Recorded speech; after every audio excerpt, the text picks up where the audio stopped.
checked off. He'll I heard him move his mic a couple of seconds ago. Yeah, he's doing something. He'll pop in like he usually does.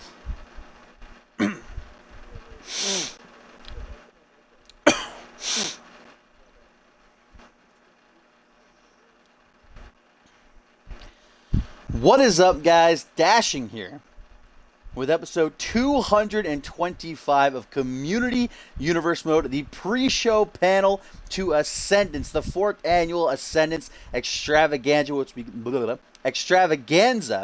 which begins tomorrow night, of course, with day 1, and then on Monday will be day 2, the final day. Hello, Cop. First comment. What a champion. But this is the pre-show, guys. I'm here with a couple of special guests. We've got number 1, the returning legend that is the hillbilly blue blood, Rex Carter, ladies and gentlemen. Ha! And to my right here, he is in the building, but he's like on the phone right now, so I don't know when he's gonna snap into the conversation. But the Anarchy champion Sushi X is also joining me. And then, last but not least, the legend, the myth, the CMV veteran, that is the A-lister, as I know he still likes to be called, Hayden Blade Kitely, ladies and gentlemen. That was a beautiful introduction. You know what you could have added to that, though? The guy who beat that guy right there in a minute and a half at Purgatory. Ooh, I'm sure when he comes back, he'll have something to say about that. But here on the pre-show, guys, with my wonderful guests, Tim in the chat, but didn't join the party. Where's Timmy Boy the Timster on commentary? What's going on? Wow, Tim. Well, not Ascendance. Technically, you could say it's Ascendance. It is Ascendance week.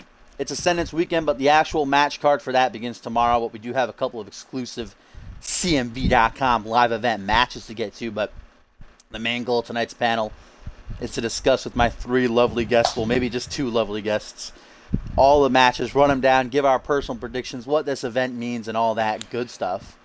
Oh, wait, Tim, I'm being told that Tim's going to join us here in the studio in just a moment. May I say, though, Dashing? Wow. You know, you say we're here for these predictions, but I think some of these matches on this pre-show panel are going under the radar. This Aura vs Fury match could be a great match. That's true. Before I get to that, I just want to give a shout out to Super Dude here. I appreciate that, man. It makes me feel good when people say things like that. Thank you for watching NXT episode 1 over here. That means he's watched the entire career of this man, Hayden. This guy. What do you think of Hayden, Super Dude? You a big fan? You a big Kitely fan? Oh, he says Randy Borton, you're the best. So he's a big Borton fan. How do you feel about that, Hayden? He's watched since NXT episode 1. You know, and he's a big Borton fan. That's a long time ago. Borton's at the top right now. You know, I'm letting him have his time. He might have forgotten this. It was a while ago when I was at the top. I'm not afraid to admit that. Well, nonetheless, I respect Borton. He's cool. Mr. Thank you, Super Dude, and thank everybody else who is tuning in. Shut up, Hayden. Let me talk. Let me get this introduction over with already. Thank you, Super Dude, and everybody else who is watching. I appreciate it very much. Remember, Ascendance begins tomorrow. I've said it a million times, and still people on the site are like, "Oh, are you streaming today?" No, pre-shows today. Main shows tomorrow. Day 2 is on Monday, ladies and gentlemen. This is the pre-show panel, so let's get right into it by asking my guests here. I guess we'll start with you, Rex. Oh, there's Tim finally coming through. Hey guys. So another great guest joining us. We got Tim LaFave here on the pre-show panel. I'm sure he'll give us some great insight. But as we, Super Dude says, nah, Hayden is horrible. Xander and Sushi are third. Oh, and second best. What's up? What's up, Hayden? Getting cast out by Super Dude here. Who has Born at number 1? 3 of them. Oh, but I mean, he's not your favorite though. Come on. You don't get to the top by making friends. Secretly, Hayden's planning to kill himself later on. But as I was saying, let's get some comments to start things off. What this event means to you, what it means to be participating in it when it comes to Hayden and Tim and Sushi if he ever decides to get off that phone call. and just general opinions on the show. Let's start with you, Rex. Let's hear your lovely voice. Well, it's gonna be a big old show, boys, and I myself am looking forward to the Battle Royale. Of course, Slick of course. B Memorial Battle Royale. I thought my fucking controller went out. Controller. Hello? Yes, you're good. We can hear you. You're coming through loud and clear. Kayfabe. Doesn't know how to use the headset. We don't have technology. I'm looking forward to the Battle Royale for sure because one of my good buddies is being memorialized. And then I'm personally excited for the Triple Threat World Title match. Oh, yeah. I'm a big Randy Orton fan myself. Really? Brian Novak and Kendall Wolf. They're looking pretty strong coming into it, so it's anybody's game. Back to you. Indeed, it is Triple Threat World Title match, and the winner will not only be winning the World Title, but also a brand spanking new, beautifully designed by our CMV graphics man, random here. They'll be slapped with that beautiful new championship. Goes to the winner of the 4th annual Ascendance main event. And what about you, Hayden? What does this event mean to you? Give us some thoughts on your match and other matches you're looking forward to. Let's hear from the legend. Well, stepping out of the spotlight this year. Main event, the last two, won them both. Still in the main event of day one. But I'm looking forward to that triple threat. Borton, Novak, and that other guy. I reckon I got Borton for this. Oh, Yeah, everybody's I don't pulling think he was Borton just a tonight. transitional champion. I got Borton for this. I got the Milkman. I want to see this Billy Weaver versus Nick Blake matchup. They've had quite the heated rivalry. I'm looking forward to that. Certainly. Indeed. And me and Quantum gone back and forth, but it'll be a good match. Well, before we get on to Tim's thoughts, just want to touch on something you said there. Did you say you don't think Randy Orton is a transitional champion, or did you say you think Brian Novak is? What'd you say? Well, see, people, Borton didn't hold it for too long. Neither might Novak. Novak might lose it too. I think Novak might be a transitional champion. I don't know. I think he got lucky against Sane. Well, I don't know. My opinion, because I'd say a transitional champion is they win it, and then they immediately lose it to the guy. To the other. Oh, where'd that come from? What was that? I just heard that extra Hayden commentary, but getting back to the point, Brian Novak has held the championship. Let me do some calculations real quick. Let me pull out my calculator and say 1, 2. Brian Novak's held it for a total, I'm going to say 3 months and a week now. He's been the undisputed world heavyweight champion. Sushi X just texted me when I was sitting right here next to me in a commentary. But who has his challengers been, really? Let's be honest. I mean, you just literally praised Randy Orton. And we heard it from Rex Carter, too. He defeated Randy Orton to win the championship. Nobody thought he could. And then he retained against Justin Sane, who nobody thought he'd be able to do that. And certainly a lot of people doubt that he's going to be able to defend against both Orton and the 2018 CMV Royal Rumble winner, Ken Wolf. But enough about that. Let's get these opening thoughts from Tim LaFave now. Tim, what do you got to say? I'm excited for the show. This is my second Ascendance. And I'm actually higher up the card this time, so that's pretty awesome. But I think the match I'm most excited for is Hayden over there's match. Him and Quantum. Age-old rivalry starting up again. And I can't wait to see the culmination of it today at the main event. Or tomorrow at the main event of the day one show. Well, it is going to be certainly, without a doubt, the grandest show that the CMV universe has ever played witness to. But let's get right into the matches, kicking off. There he is. There's Sushi X. He got done with that phone call. The Anarchy Champion, ladies and gentlemen. The Asian sensation. The man who puts the rising and rising sun. And Japan's biggest export. Sushi X up in here. About to get turned is Sushi X. Am I correct in saying that? Is that a good assumption? He's gone again. Rest in peace, but he got me. That is There he That is. is a great assumption. Sorry about that. I had to fix my audio. I wasn't was getting feedback in the old headphones. Well, I guess we've got to go to you then first before we move on with your opening thoughts on the event. Your match, of course, probably one of the most looked forward to matches on the card by the CMV Universe. No holds barred, defending your title against Jeff Wallace. Let's hear your opinion. Let's hear your thoughts. Yeah, it's a long time coming. Jeff Wallace, get my hands on him. It'll be nice. It'll start off slow, and then I will finish fast. You know what I'm saying? But Nice. interesting fun fact. Actually, Timmy Boy here actually defended the same belt last year at Ascendance. So Actually, little that fun is fact, I guess. that is incorrect. Oh, wait a minute. Hayden just hopped out. Nah, maybe that's not correct. I don't fucking care. That's what Tim told me. Well, Hayden's going to be gone for a lying to me. while. He had to go take a phone call, but you're not correct. Hayden actually lost the Anarchy Championship to Randy Orton last year's Ascendance. But I see your point, anyhow. Tim's just being quiet over here. Just want to remember that. Those are dark times. But fast forward a year nonetheless. Well, either way, I mean, it happened. That being said, listen, I've got something to.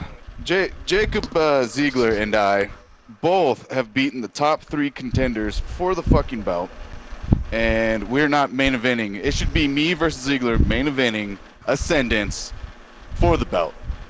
So that's my 2 cents. I'm gonna leave it at that. Go ahead and let's fucking run this show. Well, let's do it. Let's get set for our predictions. And let's get into it. The first matchup, Rex Carter touched on a little bit. Kicking off tomorrow's show will be the 20-man over-the-top rope battle royal, memorializing the life and times of Slick B, of course, announced by Johnny Sampson. Slick B passed away a couple months ago after being released. He couldn't take it, went to his hotel room, overdosed. It's an unfortunate event, but now he will be memorialized on the grandest stage of them all. 20 superstars competing, the likes of Xander Slate, Morgan Jackson, Agil, Shanaz Andoni, Paul Anderson, and more are going to be in there. And although we don't know every single confirmed competitor, all 20 men have not been revealed, but the majority of them have. You guys have any predictions? Let's start with you, Rex Carter. You have a prediction for who's going to be winning this one? Yeah. All right. Well, Duo Maxwell is obviously the favorite to win. That's but, true. You know, you gotta keep in mind there's former world champions besides Duo Maxwell that's in there. So my prediction is Xander Slate. You know, I just think he can pull it off. He can Duo Maxwell. He's already proven that he can throw people over the top rope. He almost won the Royal Rumble, but you know, a smaller guy can throw him over just like Kendall Wolf did. So I think Xander Slate can outsmart him in that sense and win the whole battle royale. Get that mixtape. Well, according to the CMV Universe, we ran a poll, as we usually do for pay-per-views. If you remember the website, if you're not, you can join at communityuniverse.forumotion.com. I'm sure Tim will post the link for you. It's also in my info page on Twitter, Twitch, but I don't know, it might be on Twitter too. Leave me be. But the majority of the CMV Universe, I'm going to say that maybe 80%, agreed with your first point, and that Duo Maxwell is going to be walking out the champion, or the winner, I should say. I botched a lot here at the beginning.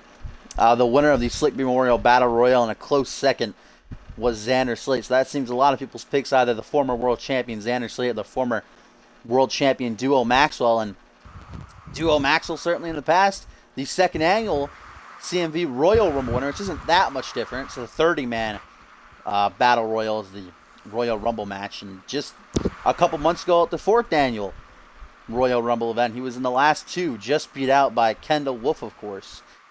But let's move on to Sushi X. Let's get your pick, if you have one, for the Slick B Memorial Battle Royal. Obviously, it's going to be the big man, Duo Maxwell. He's a veteran. He knows what he's doing. He's already won an actual Rumble, so should be too easy for him to walk away with this. All right, so we got one for Duo. We got one for Xander Slate. What about you, Tim? Give us your thoughts on what you think's going to go down to kick off the show. It's always easy in a battle royal to pick the biggest guy, and I did honestly vote for Duo. I've been watching him for a while now, and he's proven again and again that he's got the chops. I wasn't here for the longer part of the, show, fusion and all that. Indeed. But I've seen enough of Duo to be like, I think he can pull it off. I mean, close second for me though, Paul Anderson. He's had Ooh. a good run right now, so I think he could do something. And I see Vic can throw anyone over the top rope. So Tim going for probably one of the smaller guys in the Battle Royal match, at least one of the announced smaller guys in Paul Anderson, also a former world champion. But again, you got the likes of Azrael in there, a newcomer who's hungry. You got Shanaz Andoni, the real #1 Bubba. You got the former international champion Morgan Jackson. League of Dudes, Doom, Hannibal, Parker, and many more. Perhaps we'll see a surprise return. Even who knows, anything can happen, especially on the grandest stage of them all. But we got all our predictions now. Let's move on to the next match, which will be the first of 6 championship matches on the grandest stage of them all, and is the light heavyweight title collision between the current champion, 2-time champ Andrew Briggs, and the challenger, a fellow ex-gen stablemate of Tim and Sushi X here, the fire starter, Ryan Kent. So I don't think I even have to go to Tim and Sushi here, but I'm going to anyway. So Tim, let's give us your thoughts on who you see walking out, and give us your thoughts on the match. Well, you gotta pick Ryan Kent. You gotta. He's on a roll. But I would be remiss if I didn't include Andrew Briggs in the running, because he's the current champion. He's held onto the belt, and he's doing a great job too. It's real tough. Ryan Kent because I gotta. Andrew Briggs because he's doing well. So those are some fair points. You also can't gloss over the fact that Ryan Kent is only the second ever Grand Slam champion in CMV history, but he wants, of course, here in Season 3, 2 new championships introduced. He failed to capture the Tornado Tag Team titles back at Purgatory, but tonight, or I should say tomorrow, on day 1, he has a chance to capture just one more championship in the light heavyweight belt. He even cut weight. He worked hard to get under. He wants this championship more than anything. He wants to be a true Grand Slam winner. But you also can't gloss over the fact these two each have 1 pin over each other. Andrew Briggs, probably the more impressive of the two facts, defeated Ryan Kent in singles competition at the top of the month, and Ryan Kent just 2 weeks ago, I believe it was, in a 6-man tag, was able to pin Andrew Briggs. So this is, on the grandest stage of them all, a rubber match for the ages. So let's go to you, Rex. Let's go to you, Rex. Give us your thoughts on this match here. Well, I can't I'm gonna go. He's fucking ramming his butt in my dick. Shout out to this. Wow. That's Perfect. pretty Good. interesting. Who played that? Was that you? That's pretty interesting, Dashing. Stop that soundbite. That's pretty interesting. Now we know your thoughts on Big Show. Big Show's going to win the Sleeping Memorial Battle Royal. Did I just spoil it? He just Probably. might. All right, Rex, let's get back to your thoughts on the light heavyweight title match. Well, I'm gonna go against what Tim said. I'm gonna go with Andrew Briggs because he's been a really dominant champion, and ever since his family have stepped up to the plate, they've been dominating they're all holding gold. I think naturally Briggs are just when they're in the spotlight like that, backs up against the walls, they work best. I think Andrew Briggs, a lot of people's voting against him, but I think he's gonna put it all out there, and he's going to win. All right, so we got one for Andrew Briggs here from Rex Carter. Certainly some good points there. Andrew Briggs has been champion since Purgatory, where he won it in a triple threat match, defeating, I believe he pinned Christopher Ann. I could be wrong, though, and also Shanaz Andoni. He's held it ever since, though. And he's a 2-time champion as well, but you're right. The entire Briggs family stepping up. They've got the gold, and in fact, we saw a little video from them posted on social media where, of course, we're in their hometown, New Jersey, East Rutherford, New Jersey. The Izod Center is where Ascendance will take place. They were at a huge crowd of their family and friends, and certainly that got the home field advantage. But let's go to our final guest here in Sushi X and give us your thoughts on this match. Yeah, obviously I got to go with Ryan Kent. That being said, Briggs has held that title for a while, and it's going to be a fight. But Kent is going to do what he does best, which is win the title. He always wins. I mean, he's the Grand Slam, or one of, and will be the rightful Grand Slam after winning this belt. And he always comes out on top. Now, I'd like to see him hold it for a while. Can't, but I know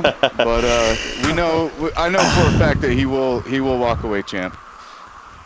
All right, so we got 2 votes for for Ryan Kent there, and certainly a majority as well during the predictions voted for Ryan Kent. We had a couple of Andrew Briggs voters there. It's certainly going to be an amazing clash if their first match is anything to go by. But before we get into our first live event match, let's get to the next match on the Ascendance card, which will be... Hang on, I'm dumb. I gotta look for a second. Unless one of you know right off the top of your head, you're just looking at the card, you tell me, so I don't have to go searching. Fallen versus the Unholy Alliance. Ah, yes. Rex Carter memorized the card. Papa bless. We've got the Fallen with their True Dark Lord not only being revealed tomorrow night to the CMV Universe finally, but as per the order of Johnny Sampson, the general manager, he will be competing, take on the entirety of the Unholy Alliance. And I said it myself that no matter which side wins in this one, a dark cloud is sure to come over the CMV Universe soon. I'm personally not looking forward to seeing the True Dark Lord. I don't know who this guy is. Nobody knows who he is. He seems to have these powers. I mean, I say it time and time again. I'm not going to. This whole thing between the Fallen and the Unholy Alliance, it's too kooky for me. You know, if you want to read up on the whole thing, see everything that's happened, you can check out communityuniverse.4motion.com. But nonetheless, 6-man tag team action, the Fallen with the True Dark Lord taking on the Unholy Alliance. And Tim, let's start off with you. What are your thoughts on this one? Judging by the last match the Fallen had, and their performance in it, I got a strong feeling that the Fallen and whoever the third guy is, whoever this Dark Lord is, I feel like they're gonna pull through. I think it's their time now. They've worked hard. They've worked their way up. It's time to see them succeed. And hopefully Bill, Bloody Justice, and Daryl can handle it. So, yeah. Sorry. Well, fair point. You got to touch on the fact that the Fallen these past couple weeks have really been stepping up. As Tim said, they've been on a little bit of a winning streak, whereas the Unholy, I believe, haven't won a match, I should say, for well over a month.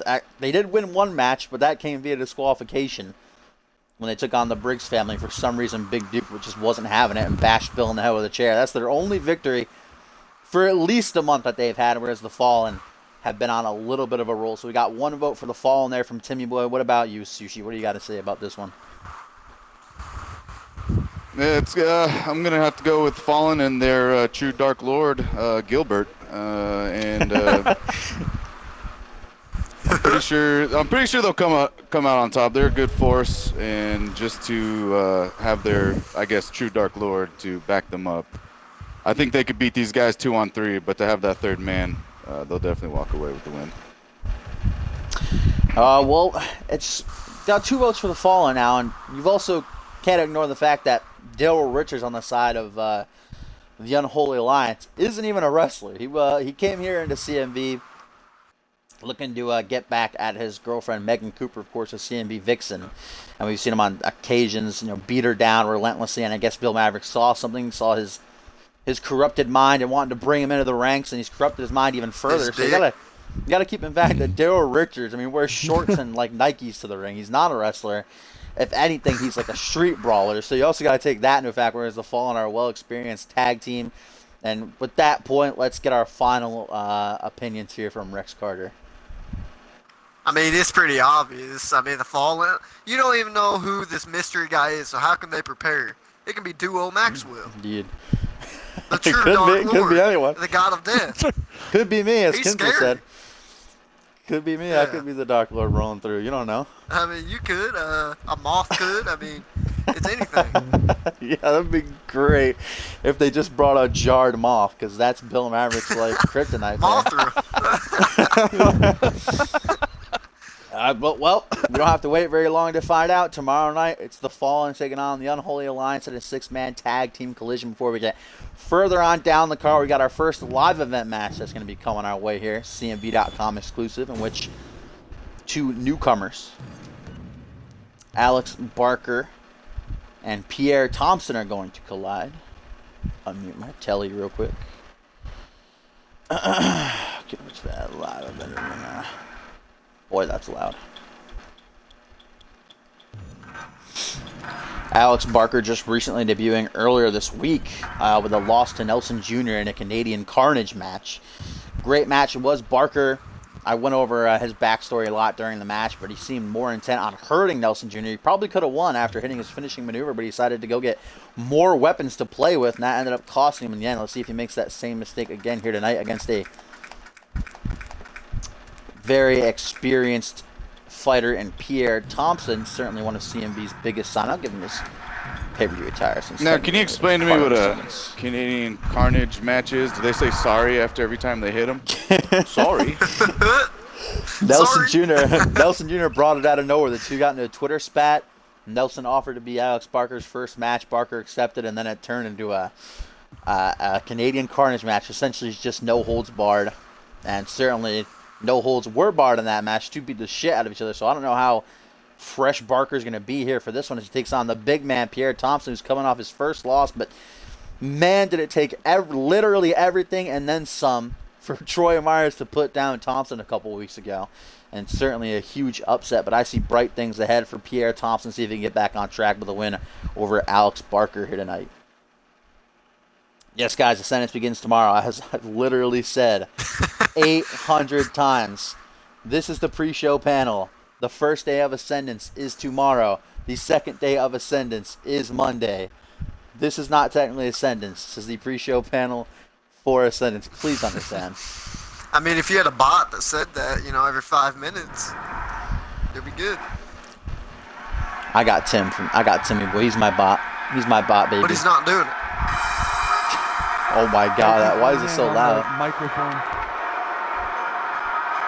Because I don't want my microphone to shut off.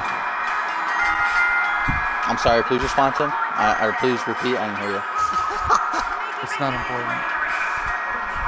Do we want to Hayden? Do you want to come back in? I mean, you're just standing outside. I don't know if you want to come back in here or if you're just good on.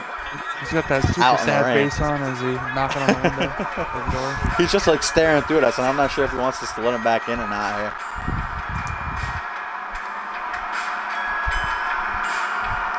And this guy is certainly, I've said it multiple times, the Fallen, the Unholy Alliance, they're looking for new recruits. I check out this guy. You can check out his entire backstory, his bio. If you're a member of communityuniverse.4emotion.com, it's certainly quite the read. I enjoyed it, but now I'm a little bit scared of him. I just want him to stay away from me. He is a brawler, loves to use weapons, but in this match, unlike his debut match, he's going to have to get adjusted to the rules, or else he'll be disqualified here. Fake Undertaker. I can see you making that connection. We're going to see Undertaker at Ascendance. So maybe Undertaker will have something to say about this guy coming out here stealing his singlet. Oh, here he comes. Smacking that baby powder in the air. Big man, primetime Pierre Thompson. There's Tim. Please tell me. On point. Please tell me. What was the joke? What? I think it was Coke. I legit think it was Coke. Oh, you think it's Coke? I can't hear because I got the thing so high on my headset so I can hear you guys, and then the TV's on too. I can barely hear anything right now. I like this attire on Pierre, though. First time we're seeing this for the big man. He competed around the world and against many CMV legends like Randy Borton and Xander Slate, Paul Anderson in the minor leagues. He's finally made it to the big time.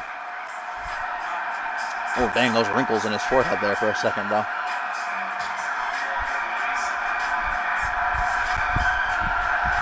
He's going to come back next year, Borton. He's going to keep coming back until he wins.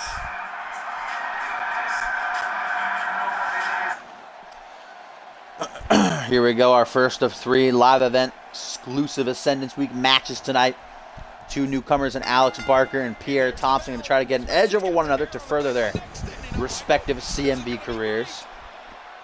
And I guess since it's the pre-show panel, why not? Let's give our predictions for this one as this match gets underway. Sushi X, just look. I don't know if you know too much about these guys. You haven't joined me on commentary in a while, but just looking at them, if you've heard anything about them, let's get a prediction from you on this one. I'm going to go with the bootleg Justin Sane. Pierre Thompson, I'm assuming that's who we were talking about. Why are you assuming that? Because he's black? Bootleg. Pretty sure Justin Sane is Haitian. Haitian. Too, you dirty racist. Fucking Jap. All right, what about you, Rex? I feel like that was racist. Shit. What about you, Rex? Only Who you got? edit the Ascendance The white guy. thing. The white guy. Okay, we got one vote for the Justin Sam McClegg and one vote for the white guy. Tim, break this tie right now. Well, all right. Well, Pierre, you know, when he first got here, he showed us a lot. However, he didn't win, but that's also Alex Barker here didn't win. So they're both running with nothing. And I feel like Pierre's first appearance was supposed to be like, boom, I'm here, motherfucker. While that was I felt that. I just don't feel like he showed it. So I think they're both unmotivated. No, you know what? That's wrong. I think Pierre is unmotivated because he's lost. I feel like he doesn't have that spirit. I'm just going to stop you Barker real has quick and nothing say to that gain. he did lose last week, but he won his debut match. He defeated, I don't know, he defeated did he? someone. My memory is terrible. I Yeah, thought last he- week I was thought his debut second match was match. Troy Myers. No, he Oh, defeated okay. Jay Davis in his debut match. He lost to Troy Myers last That's week. right. That's right. Okay, you know what? Let me change my opinion. Pierre's got a shot at beating Alex Barker, and I'll go with him. Whereas Alex Barker's got nothing. Because, I don't know. He's just, although I don't think he cares. I think win, lose, or draw, he just wants to hurt Indeed. people, so. Alex Barker, I really don't think he's here to succeed. He just wants to hurt his opponents. And we heard him, as he said on Twitter, he's accompanied at all times by his sister. Here's voices in his head. Should hook up with Bloody Justice. See what those two can do together. All right, guys. Thank you. You don't have to keep posting now. You asked for it. Even bots wait 10 minutes. I mean, 5 minutes. I mean, you can set the timer or whatever you want, bitch. Wow. Yeah, that's right. Sit down. Tim's Yeah. nothing but nice to you. Yeah, You're right. a douchebag. I mean, commentate the match. All right, we got a rink in the eyes here by Alex Barker as he knows what. Now, I'm not gonna commentate. I'm not set for commentating tonight. You know, I'm saving that for tomorrow. I mean, why don't we talk about the arm wrestling match? We haven't even talked about it. I tweeted it like 4 fucking times. So much hype behind that one arm wrestling match. I can't even. Right? Well, here we got a nothing. This arm tweet wrestling from match. Fury before we go Tense. on. She says, "Before my fight with Aura, the docs have told me I shouldn't fight. My last match has awoken an old injury of mine, but expletive delete that. I got to show that one loss won't stop me from beating my way back to the top." So Fury letting us know here that apparently she's been alerted of an injury popping back up. An How'd old you injury tweet of hers, that many but words? she doesn't care. She's using tweet longer, but Fury telling us she What's doesn't that? give a shit. She's coming out here, injury or not, and indeed tonight she fights Aura.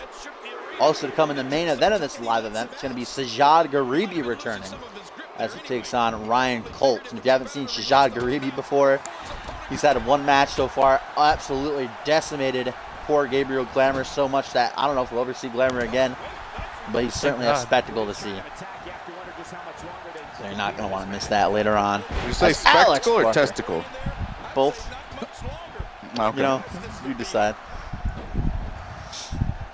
And then we're getting like a front headlock gator roll here. Not surprised that Barker's using one of these as he transitions into a crossface. Not going to keep it cinched in, though. Just going to wear down Pierre a little bit. Indeed, Thompson has been in control thus far. Looking for a little bit of a comeback. Wait a minute, here it comes. Knee to the midsection. Discus clothesline. Gonna nearly turn Pierre inside out. Parker can get to the pin, though. Able to hook the leg. 1, 2. Oh, that was a very close one. But no cigar, as they say. I mean, I would have dodged the discus clothesline. Would you?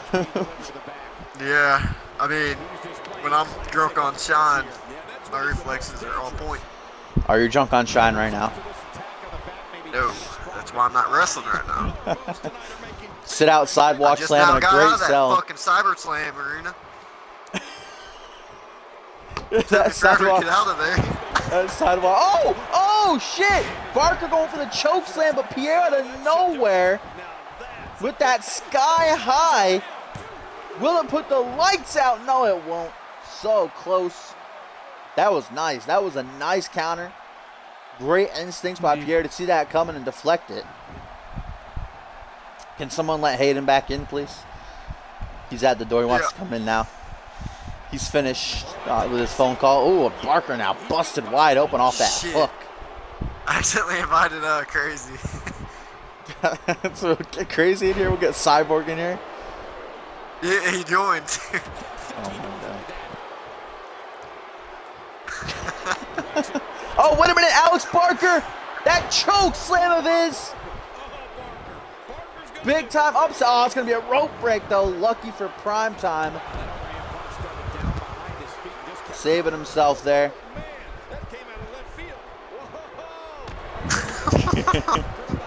I don't know who we got here.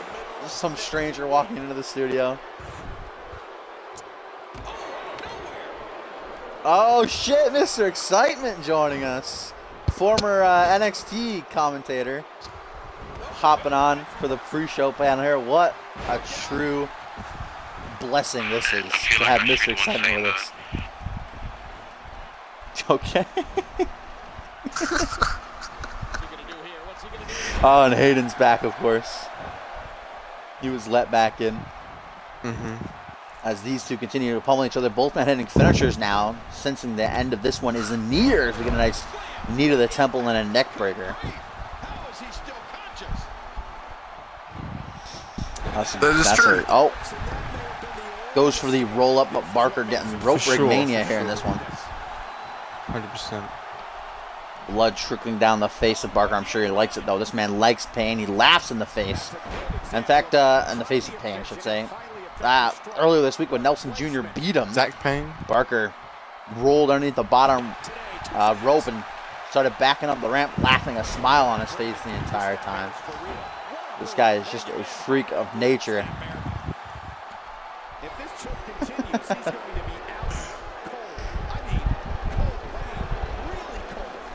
That's a good question. Maybe you should go ask him.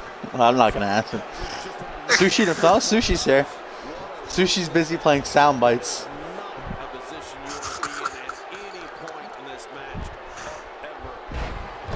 What's up, Victor? Good idea. These two Victor! just using what little... I'm the only one that voted for you. using what little gas they have in the tank, just keep pummeling each other. Slow pace, this one's dwindling down. Scoop slam attempt. Pierre Thompson dropping down behind. Big man, what's he going for here? We got sit out gourd buster by Prime Time. And I believe actually, I call Pierre the big man in this match, but Alex Barker's got a couple of inches on him. Barker stands 6'8", and I'm pretty sure Pierre's only 6'6". So technically, well, I mean, he is black, isn't he? So, the blood is nothing. Racist shit.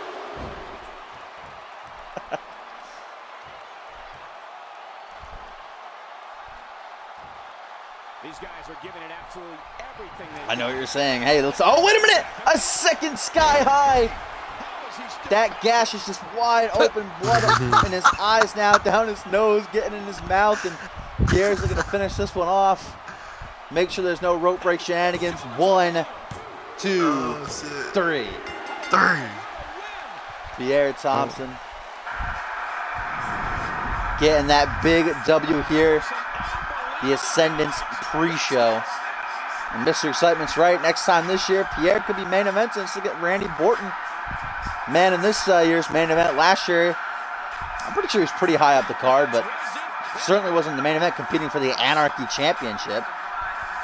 The year can make a big difference, as this was a great match, hard-hitting match between these two guys.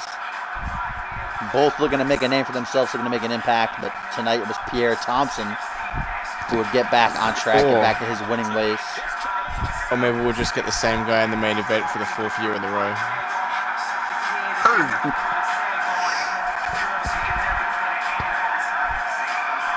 What'd you say, Topher? Who owns the family? Is that what you asked? Because if that's what you asked, then I owe DJ more. Elijah Stewart's owned by Jamari, or Maury. There's that second sky high. That spelled the end, despite Pierre taking his time to drag Barker away from the ropes, make sure there's no shenanigans. Barker was down for the count. That nasty gash that's apparently not there in the replays. But it's okay. We know it was there.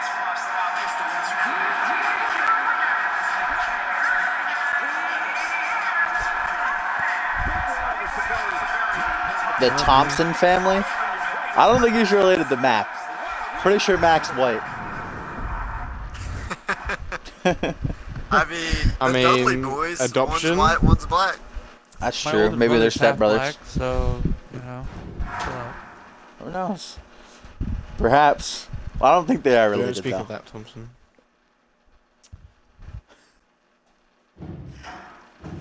Alright. Because Sushi and Tim voted for Ryan Kent to win, whereas only Rex Carter backed up your boy Briggs.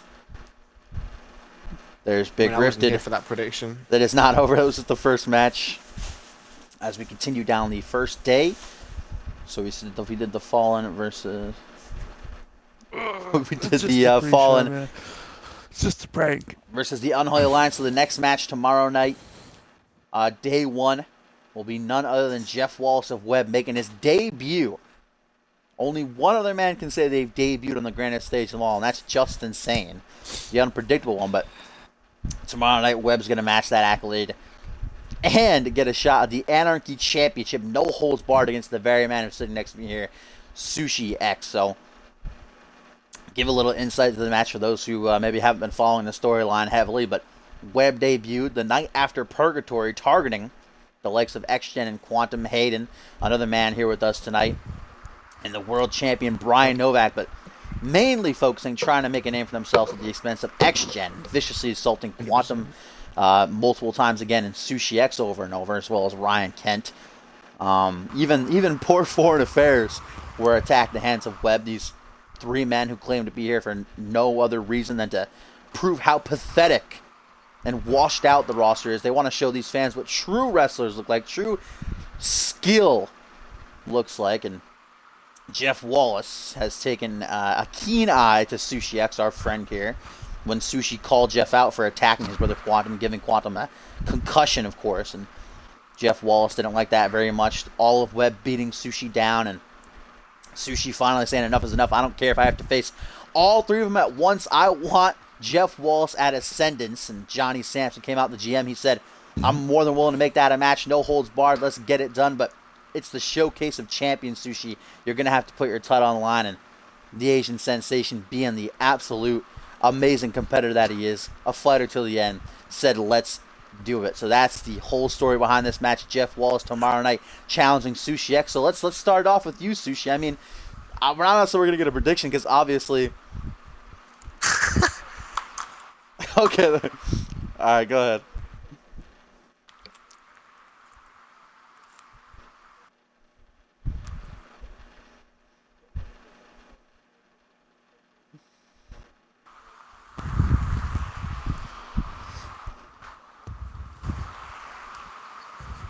Whew. Oh my goodness! Fire by Mr. Are Excitement. you implying over here. something there, Mr. Excitement? Are you implying Fucking Quantum's gonna be in the retard. hospital? Let's go to I feel like I should be the one saying that. let's get Sushi X. I mean, we gotta get your response here. What do you got to say about Mr. Excitement? Alright, first off, I don't even know who the fuck Mr. Excitement is, so I'm gonna go ahead and just pass by that. Second, I'm pretty sure I didn't ask for a title shot at Ascendance. I'm pretty sure I just wanted to fight him, and Johnny Sampson made it at Ascendance. Oh wait, so. pause. Hang on, Sushi. Chrissy, you didn't check off your thing, so nobody's been hearing you. You fucking retard. I said it earlier. You might want to go ahead and do that. But essentially, guys, I guess to let you know that Mr. Excitement went hard on Sushi, saying he should lose, that he's not a rightful champion, that it took him forever to get to the belt. That's the essential of what Mr. Excitement just laid down here on this pre-show panel. So go on, Sushi, continue. What were you saying? That's hard to follow, but yeah, no, they say that they want to show what real talent is. It doesn't take much talent to attack wrestlers as they make their entrance into the ring. So that's one thing that irks me about these guys. Second, old Jeff Wallace. He's I don't know. Enjoy your time in the spotlight because it's gonna be short. Well, we haven't seen Jeff Wallace in action again, and it's his debut. You're supposed to have a match, you two, back in Las Vegas a couple of weeks ago. A submission match. Someone was going to tap finally, but again, he proceeded to attack you before the match, so it got thrown out. But Jeff Wallace, the most decorated of Webb, won championships around the world. Certainly, I'd say the best in-ring experience and ability of all three Webb members, but you got to keep that in account. I'm saying I wouldn't underestimate if I were you, Sushi. In-ring experience that we haven't seen yet because all he does is hide and attack people from behind. So. Well, we got Sushi's opinion. Let's move on to Hayden. What do you make of this whole situation? Who you got for that match? I feel like I got a pretty surprising pick right here. See, I'm going with Sushi because let's look at the facts here. I know Sushi. Sushi's beaten me before. I've beaten Sushi before. He can go in the ring. And we didn't even know anything about this Jeff Wallace guy, right? There's only been one guy who's debuted at Ascendance before, and he lost to Zach Payne. That's just insane. Jeff Wallace is going to follow the same path. He's going to lose to Sushi tonight, well, tomorrow night. I don't really like that you started the argument with he beat you as if beating you was some sort of accomplishment. Well, that rendered your whole argument null and void. Do you want me to list my accolades to you, Mr. Excitement? Because I will. Excuse me? Okay, I guess we'll just need a list. Let's need a long list. Let's go to Tim LaFave. Tim, I think I know your prediction here, of course, but let's get your thoughts on the match, please. Right. Let's not forget, Sushi put on at least a candidate for match of the year when he went against Justin Sane, and a merit like that, certainly means that he has the chops to defeat this person who's never wrestled in front of a CMV crowd before, who was only known for attacking people without, from behind, So, we got this accomplished wrestler, we got this person we don't know, we can't make any true assessments about whatever this guy's, Jeff Wallace, I think his name is. Indeed. And I feel like Sushi is going to put him where he belongs, and that's at the bottom of the roster. And that's my prediction. All right, so far we got 2 strong votes for Sushi. Mr. Excitement, I'm pretty sure, adamantly saying he's going for Jeff Wallace in this one. So let's go to Rex Carter, our final input for this match here. What do you got, Hillbilly?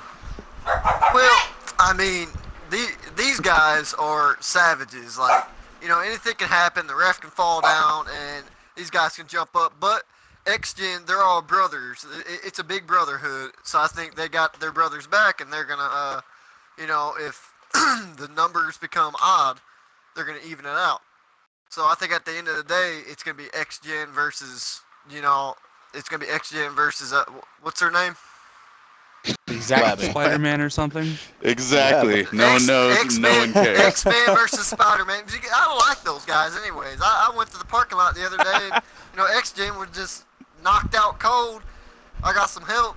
I mean, they are masters at cheap shots and, surprise attacks and shit.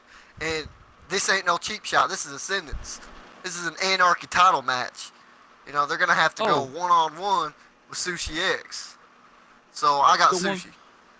The one match they did have, which I believe was Quantum and Hayden in the steel cage, right? Am I right on that one? I can't remember who Quantum was tagging. They lost that, didn't they? So the one chance they had to show us.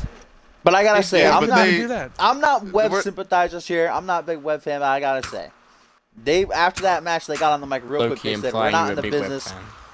We're not in the business of running away. We're in the business of fighting." And I'm not saying that match doesn't matter. Quantum and Hayden did win, but the following 2 matches that Justin Edwards and Adam Bradley, the other 2 members of Webb, have had in tag action, they have absolutely obliterated their opponents in ring. So you can't shy away from that fact either. They've won their last 2 matches. But did they beat X-Gen? No? Okay. They did beat X-Gen. They just beat X-Gen last night at Genesis. They defeated Ryan Kent and Quantum in tag team match. I mean, point 2. Come on. I appreciate you stating the facts and telling it like it is, Mr. Dashing DJ Urine. Thank you very much, Mr. Excitement. Nonetheless, aside from Mr. Excitement, we got a renounding vote upwards for Sushi X here to retain his Anarchy Championship. It's going to be a great match. It's going to be a war. Look, you always first off, there's something that pisses me off about you, Dashing. You always say Quantum in Kent or Quantum in Lee or Quantum in fucking who the fuck ever. Like they're the tag. They are. Used to be the 4-time tag champions. All right. There's only one 4-time tag champion, and that's fucking me and Quantum. So if they really want to fucking fight with the best, then they'll fucking come find us. All right, so stop with your bullshit, because I'm gonna punch you in the face. I mean, they are technically X-Gen. Oh, Maybe shit. not the OG X-Gen, but technically Ryan Kent and Quantum together. They are. X-Gen. Yeah, they are X-Gen, but getting wins over not the 4-time champs. It's like getting wins over that's the B whatever. team. Yeah, exactly. Thank you, sounds like- So I got you Hayden. back. I got you back sometimes. Sounds like Sushi's planning to go back to the tag division after he loses. You the title. beat the JV team. Everyone knows you're gonna beat the JV team. You know what I'm saying? Step up to the varsity, and we'll see I mean, how I it don't goes. know what's up, but Mr. Excitement's just got this hot fire spitting out at Sushi here tonight. I feel like we're going to get that rivalry coming pretty soon. Listen, it's because he's got a crush on me. You know what I'm saying? You gotta throw those. Oh, yeah. You gotta throw that hate towards your crush. That's all right, man. I like you too. It's all right. I just don't swing that way. All right, guys. Well, let's move on down the card. The following match tomorrow night, Ascendance Day 1, will be none other than two brothers colliding, former tag team champions, when Elijah Stewart steps into the ring versus DJ Moore one-on-one. This all started months and months ago.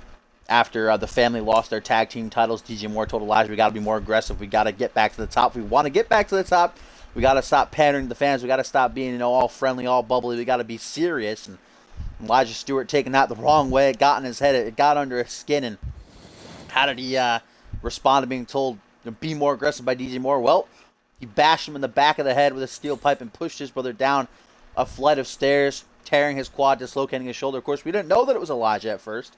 DJ Moore was out of action for 3 months before he finally came back and revealed that it was Elijah. Elijah concocted this whole scheme to put it all on Duke Bridge. Of course, we now know that that's not true, but nonetheless, DJ Moore returning earlier this month, calling out his brother to be the real culprit.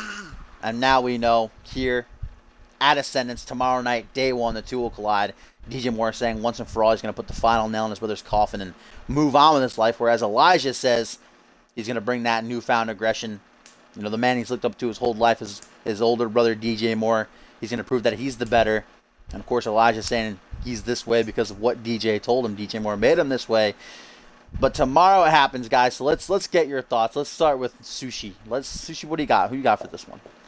No, he says newfound aggression, but it's too little, too late. DJ Moore coming out on top. You did just fight a great match earlier this week on Saturday Night Genesis. You fought DJ Moore in the main event, winning effort, but it was a very great match. So we got a quick vote for DJ Moore here from Sushi X. Let's go to Hayden. Who you got for this one? All right, you got DJ Moore coming back from how long did you say the injury was? 3 months. 3-month injury. You're gonna have a bit of ring rust. Sure, he had that match. He's gonna have Foul in his corner. Big X factor, but it could go either way. But I'm gonna lean towards DJ Moore. Got that weight advantage. I don't know if Elijah's gonna be able to pick that up. No offense. So I'm gonna go DJ Moore. That's true though. With some cheap interference from Fat Al, of course. It's not gonna be clean. I mean, historically, you can look back, Fat Al's never interfered in when the family had tag matches, but you never This know is a after grudge. Elijah Stewart. Yeah, and after Elijah Stewart viciously assaulted his grandfather and Fat Al, who knows, Al might have his own agenda for the grandest stage of them all, but it's true, you have the weight advantage of DJ Moore going up against the speed advantage of heavyweight Elijah Stewart. To that point, let's get on to Mr. Excitement. I don't know if you know these two guys, I don't know if you watch Fusion or not, but just based on what I've said, you got an opinion for this one? Look, Dashing. You don't have to watch, you don't have to know the people, you just have to see the outline of what's in front of you. You have the younger brother who's been harboring these feelings of resentment, of jealousy, of not playing as big a role as his older brothers for years.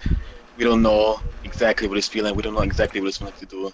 So that's why I'm going to start with Elijah here, because he's the underdog, he's hungry, he wants this, and sometimes it's not about talent, it's not about skill, it's about who wants it. And when you look into his eyes, when you hear the words that he says, you can see that he's not playing around. He's going to win this no matter the cause. Strong words for Mr. Excitement again, going against the wind and voting for Elijah Stewart here. So what about you, Rex? Let's get your thoughts on who you see coming out of this. And you're gonna go with Mr. Excitement, or you're gonna side with Sushi X? Well, Hayden. Well, I mean, he was out on the shelf for 3 months. DJ Moore was, so he's had plenty of time to think about what he wants. So he is mentally ready to do what he has to do what it takes to take down his brother. So I think it's going to be DJ Moore because, Elijah Stewart didn't choose to go down this path. He was forced into this match, basically, his brother turning on him and stuff. So he's not ready for it. He may say he's ready, but I don't think he is. Ring rust or not, I think DJ Moore is more mentally capable of beating him than y'all think. So. All right, we got another vote for DJ Moore, and the ring rust has been brought up a couple of times. I've got to point out the fact that it was a torn quad, and DJ Moore came back way too early against the doctor's advisement, and that quad has been targeted multiple times in the past few matches he's had this month, including Sushi X went after it a little bit last night or a couple days ago in their match. Whenever that happened, I don't know when Saturday Night Genesis went down. Technically, it's supposed to go down today, but you know what? We don't make up the whatever. It's who cares? It happens. Oh, for sure. Shut up. But bunch of cucks. You gotta think about that there as we go on to our final pre-show panel guest here, and Tim. Well, you didn't ask for Tim. Oh, okay. I know. Let's go, Tim. I can't stand you, Hayden. You just cut people off. Can You you, don't give people a chance to Hayden, talk. can you relax, man? Fuck. We got Tim. Don't worry. Hayden, We didn't forget chill, about man. him. Relax, I'll wait for Hayden. Tim to get his opinion out there. Dude, good guy Hayden tonight, huh? Looking out for his fellow Let's give wrestlers. Tim the floor. So everyone's made a lot of good points. DJ Moore, ring rust, the fact that Elijah really wants this, and the match we had, Genesis, I think. I saw some motivation from Elijah that I never thought I'd ever see. So you're going Push for me to the Elijah? limit. Well, hold on. What I'm saying is, he's definitely showing a level of aggressiveness that I haven't seen from him, especially when he started in the tag division, or wherever he started. I can't remember. But I don't know. It's a tough one. It's like Elijah's got that drive, and DJ's he's in there to win it too. But I feel like the only thing he's got to help him in this match is Fat Al, because Fat Al, I don't know. Fat Al. But thank you. But that's not to say DJ's completely incapable of wrestling. It's just I feel like the ring rust, the injury, all that combined, Elijah's got it over him. So you know what? I'm gonna go with Elijah. I think that's the All right, Big Tim, babyface of the year. Tim LaFave gonna go with the dirty heel Elijah Stewart and join It's Mr. not about who you Excitement. align with, man. It's about how you wrestle. Well, and you know how what, good you Tim? It's are. okay. I see those pants coming on, Tim. It's all right. No, I see you. But, Wait, he's the heel? Elijah Stewart, I'd say he's a dirty heel. I'd say he's Fuck. a heel. I But thought DJ Moore nonetheless, was. we'll find out what Ditto. happens tomorrow. Ascendance Day 1, two brothers collide. Former tag team champions Elijah Stewart taking on DJ Moore in the next match, the third to last match, the Coco main event, will be the Vixens taking to the stage for the Queen of the Ring finals. When we see the vicious MMA expert Casey Wilson looking to shine in the show of shows and prove that she belongs here when she takes on certainly the greatest Vixen in CMV history since the start of Season 3 when the Vixens came. Vixen of the Year, two-time champion, the Cowgirl, Cassie Maverick. So, guys, let's get some quick predictions for this one. Let's start with you, Tim. All right. Well, I was happy that Casey Wilson made it this far because I could not stand another Fury Cassie Maverick main event for the Vixens. So that's good.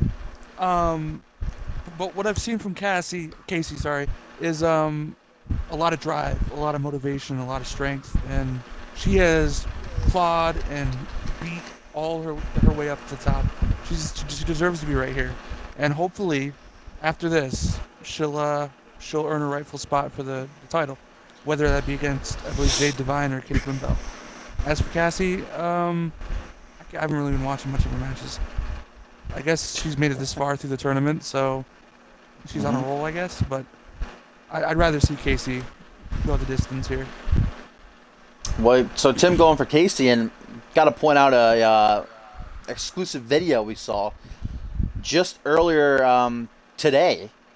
Cassie Maverick was in an interview hyping up her match with Casey Wilson. Fury came from behind, and past couple weeks we've seen this spark being reignited between the two arch rivals and longtime foes, as Cassie Maverick keeps bringing up Fury's fiance, lovely Rick Lewis, who competes on Unmatched and Intensity. And Fury came in literally just in time to hear Cassie Maverick once again. Okay, just Unmatched. To hear Cassie Maverick once again make remarks about her husband-to-be. Finally snapped, had a bat in hand. I don't know why she was rolling through with the bat. She obviously had intentions, but saw Cassie Maverick, the cowgirl, and beat her down hard with that bat. So now we don't know exactly the status of Cassie Maverick. She's still set to compete. I haven't seen the card change, but certainly should be going into that one vulnerable, especially her ribs. She got batted hard right in the ribs from Fury. So with that point, you think you're still going to go with? I'd say Tim's still going to go with Casey even more. So then let's get Hayden.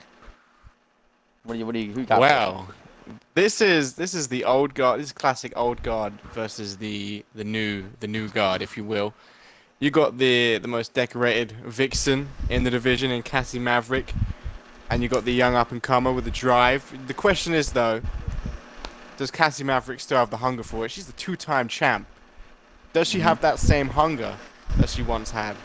Whereas on the flip side, we see Casey Wilson with all this drive. I'm gonna have to lean towards Wilson for this, because I think we've seen the best Cassie Maverick. I don't know if we've seen the best Casey Wilson yet. Some strong points made there by Hayden. Before I move on, I just want to get this tweet before it disappears from Cole Savage, making his voice heard here on the pre-show panel. He says, "It doesn't matter who wins. They'll be wearing paper crowns. Megan Cooper is the true queen." So, of course, the representative for Megan Cooper, who fell out in the first round, Cole Savage, saying it's going to be her time soon. Don't you worry. Whoever wins this, it doesn't matter. Megan Cooper will rise again. So we got some strong words there from Cole Savage and Hayden, I should say.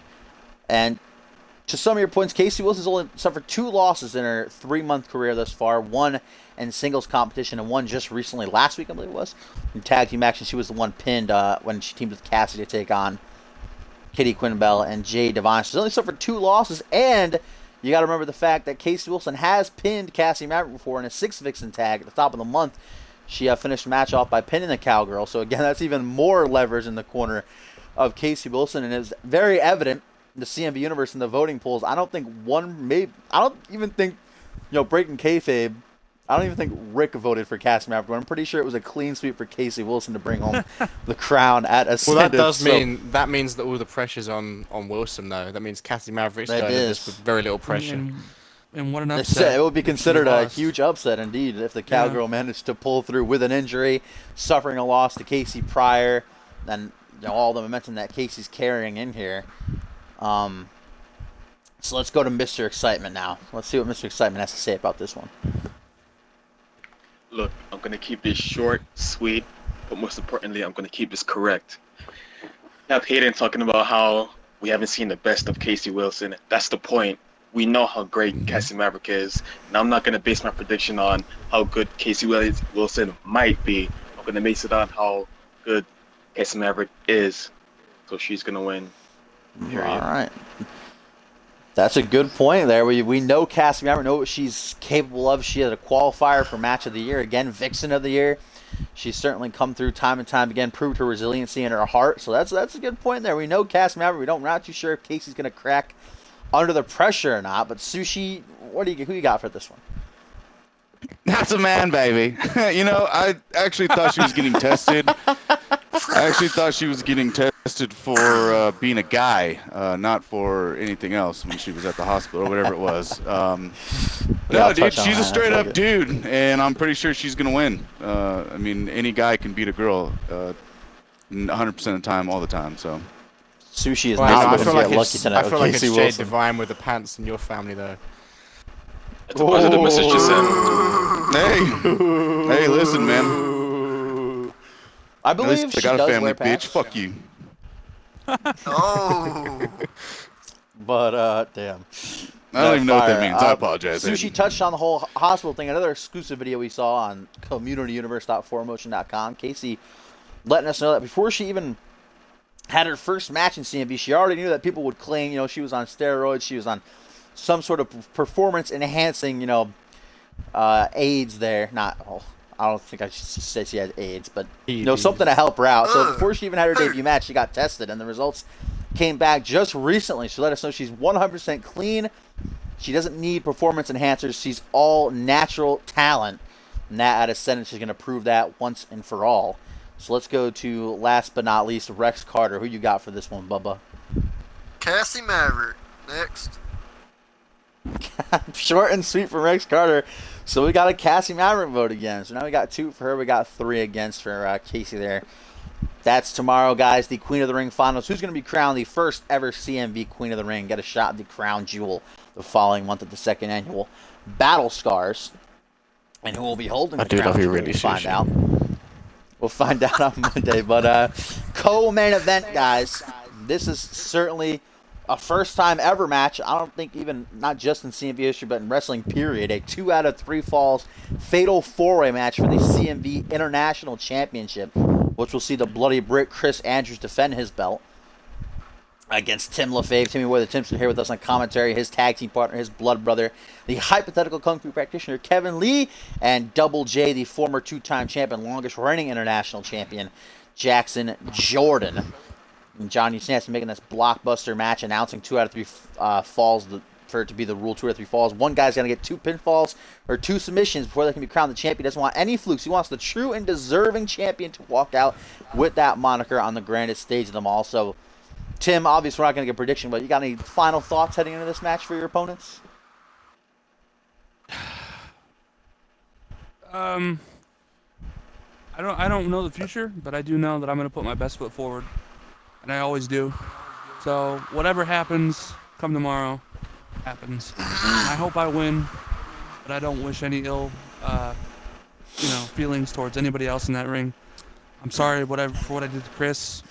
I was having a bad week. I said this before, but if he retains, then good on him. He deserves it. And there's nobody else I'd rather be in the ring with, fighting against, than Kevin Lee. So yeah. Well, I mean, damn, I'm kind of upset that we'll probably, at least it'll be a long while before we ever see Kevin Lee one-on-one with Tim LaFave again, because that absolute 5-star, I'd say 6-star, gonna be a match of the year candidate, I can already say, when you defeated Kevin Lee on Saturday Night Genesis this past week. But let's touch on what happened at the end of Genesis. After that match, we saw you defeat Kevin Lee. And Jackson Jordan would come out of the crowd with a steel chair and assault both of you in the ring, beating you both down viciously.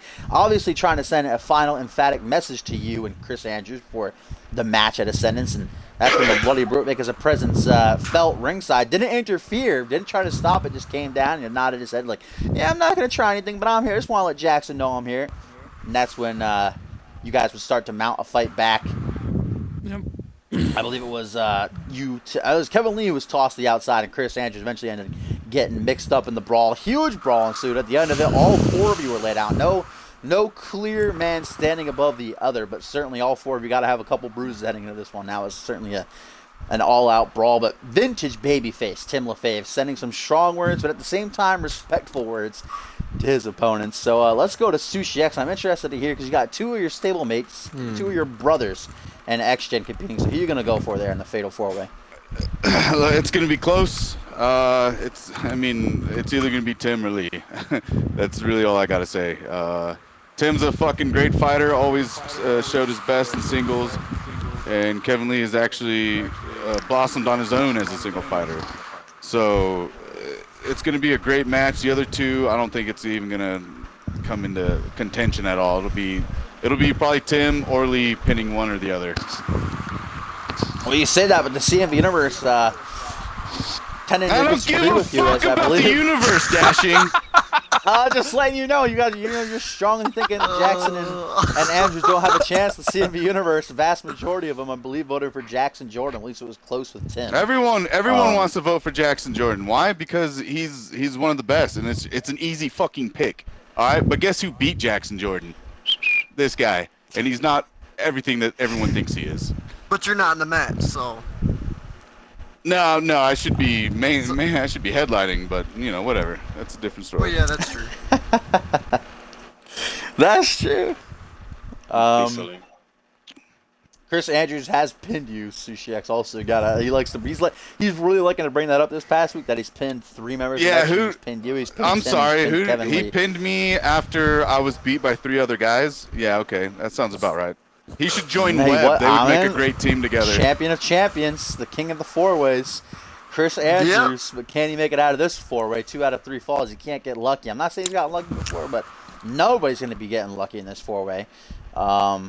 Sexually either. I mean, maybe someone will get a nice little gibber or something. But let's go on to you, Rex Carter. Who you got for this one? Well, I mean, I'd go for Tim if he was a little more aggressive and confident. But, he just like, may the best man win and stuff. No, you got to go in there saying you're going to win the whole damn thing. And, I think Chris Andrews, he has that, he has that drive. He has that drive. He is the king of the Fatal 4-Ways. You look at facts, like Mr. Excitement was talking about in an earlier match. Facts. And the fact is, he is the reigning and defending international champion, and he knows what it takes to win a Fatal 4-Way, whether it's 2 out of 3 falls or not. I think he's going to walk out the champion still. Rex Carter going for Chris Andrews. Certainly good points there. Chris Andrews has that fighting spirit. He doesn't take anything laying down.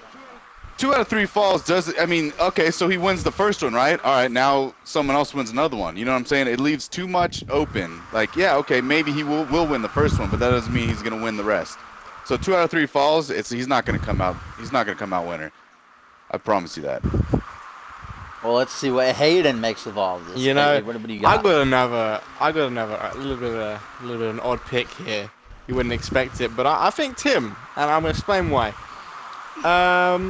You gotta look at the facts here. Jackson Jordan, all right, yeah, he was the longest reigning United States champ of all time. Was that right? United States and international. Yeah. And whatever. You got T and Lee both in this match, brothers, if you will, members of X-Gen .2.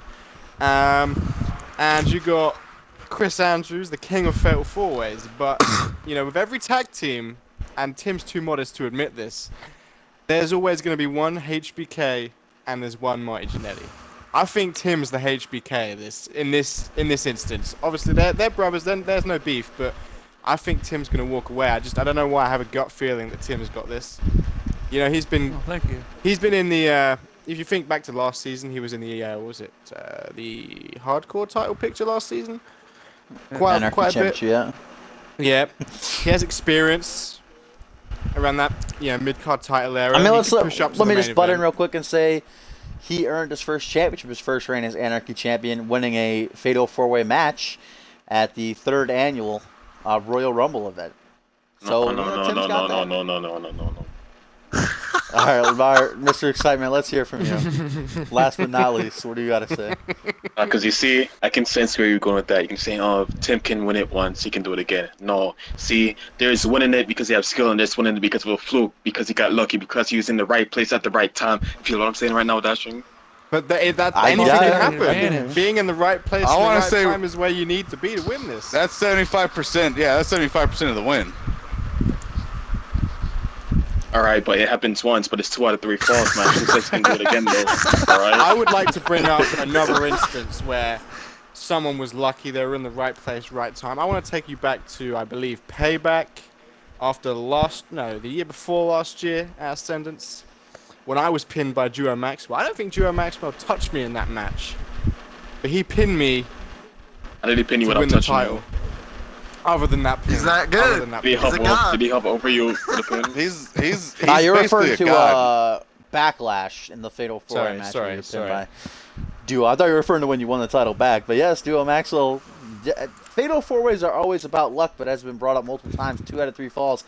Very rarely does luck strike twice for a superstar, so certainly it's going to be a hard fought bout. I don't think we got a clear prediction there from you, Mr. Excitement. Do you got got to one, think, or? though, Johnny Sampson could get See, involved with Jackson Jordan. Everyone is so jealous of my intuition and my intellect that they want to cut me off if I can make my points. Have you ever It's the stepped thing, inside see. the ring, Mr. Excitement? I don't have to step inside the ring to know that there's a reason why not main eventing this year, because you're a joke, you don't draw, so stay in the mid-card where you belong. I feel like I'm in the main event of day one, son. Oh, shit. I mean, there was a reason why you were cut from the Unmatched commentary team. Oh, man. Getting And deep. notice that as soon as I left, on the match disappeared for like a month. I feel like the Guys, kayfabe. I feel like the strongest warriors are the sideline warriors, and that's exactly what you're being, Mr. Fantastic, and I don't appreciate it. Mr. Fantastic. Woo. All right, well, we got to get off this match. Fatal 4-way, 2 out of 3 falls for the International Championship. That'll be the co-main event, but of course, Less sprinting. Chris Andrews. Mr. Excitement's got Andrews. Okay. The big one. Day 1. 3rd straight main event, technically, for Hayden. On the grandest stage of them all. This man right here. Taking on your brother, Sushi. The Hellhound. The Future Man. Quantum. A rivalry 3 years in the making will finally come to an end. As Quantum would say, the end is nowhere. But tomorrow night, the end will now be here between you two as you go one-on-one on the grandest stage of them all. Hayden, let's get your thoughts on this match. Final thoughts. I want to let his ex-gen brothers go first. I want to see Sushi. how. What do you I got? want to see if they're going to be biased here. Let's go. Go ahead, Sushi. What do you got for us? Oh, is it me first? I didn't see the is you. fucking ball get tossed at me. I apologize. Listen, Throw at you like a rocket. it's simple. It's simple. All right. Quantum is hands down one of the best when it comes to one-on-one. He's been making a pretty good name for himself. And Hayden, he's good, man, but you know, I apologize, man, but I think you're slowing down a lot, and Quantum's just getting better. So what does that say about you, though? Oh, when I laid down for you? Okay. Anyways, yeah, I got Quantum. I got Quantum. Yo, Sorry, I mean, stress nothing- on the table. I'd say pretty obviously going for his blood brother there in Quantum, a man he shared 4 tag team championship reigns. I mean, with. it's gonna be So- it's gonna be a great match, but Quantum's gonna come yeah, out it's on top. All right, I don't think Hayden's gonna fucking lay down or get his ass beat. So, all right, is that what you wanted to fucking hear? I think Quantum's gonna come out on top, though. Well, as Mr. Excitement would say, let's look at facts. Quantum, very established. I'm not going to say he's not a good singles competitor. He's a former international champion, but that was many, many moons ago. He shines in tag team competition. That's just where Quantum shines. Again, a 4-time tag team champion and a former contender for the Tornado tag team titles. We're Hayden here. I mean, let's go over these accolades real quick. Let's start I off. can do them for you. Don't Former worry about world it. heavyweight. No, I got Okay. it. I got to hype you up. Former world heavyweight champion. It took him a X-Gen. year and a half to finally get that championship. Okay.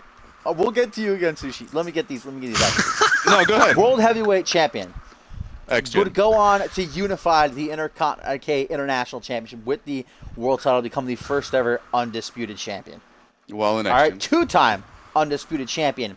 I never Lost left it H-Gen, to you did. Duo Maxwell and the Fatal 4-Way match at Backlash. Then went on to win the 2nd annual King of the Ring tournament, and on that same night, defeat a clean Duo Maxwell to win the championship. Went through 4 matches and still beat the big man Duo Maxwell to win that clean title. Duo But that's not Maxwell. enough for Hayden. That's not it. He had showered before the match. Yeah. That's not all, though.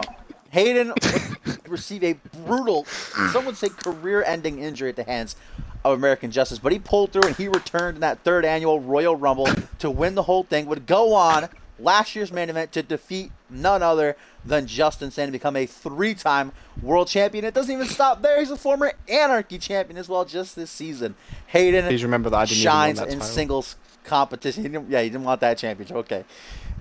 He shines in singles competition. When it comes to statistics, if you're a betting man, I'd say I'm putting money down on Hayden. I got to go with Hayden.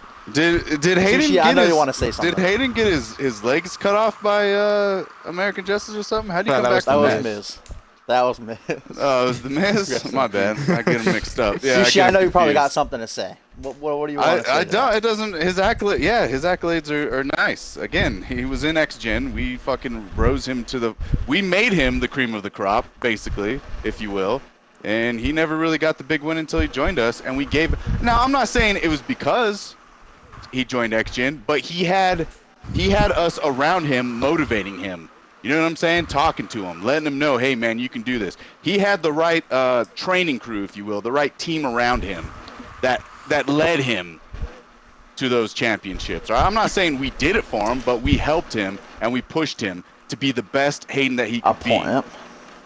A point that has been made again, time and time again by Quantum. Yeah, no. See, I feel like he thinks we talked down to him, that we were the ones that won. No. We had the right well, let's team. be fair. Let's be fair. When Quantum pretty much said exactly what you said, but then said that Hayden was never your guys' brother. He was never your stalemate. He was just a prisoner, a tool used to elevate X-Gen. Words from the mouth of Quantum. He That's definitely. what the Hellhound had to say. Okay, Notice how I know Quantum he said prisoner. I elevated X-Gen. Notice how Quantum said that. I was a tool to elevate X-Gen. That's what Quantum said. You just said it yourself. Any last words? All right, let's words. go to Tim. Let's go to Tim LaFave and see what he has to say about all this. All right. So a lot of people saying that he's not the best singles competitor, but I take you back to the beginning of the CMV Awards when he was with Corporation. I wasn't proud of where he was sitting, but he demonstrated a dominant singles You gotta career bring out with Brian the Corporation. I don't remember anything like that. Sorry. I thought you were going to bring up him demolishing Brian Novak, and I was going to. I don't remember any of the Return matches. some I just fire. remember that he's just dominating through that whole entire run. So I think if he's motivated enough, which I can't tell because I can't. It's against know. Hayden. That's all the motivation he needs, Tim. And then that's all. And this is a long rivalry, right? This has been a long time coming. So I think all the motivation he needs is right here.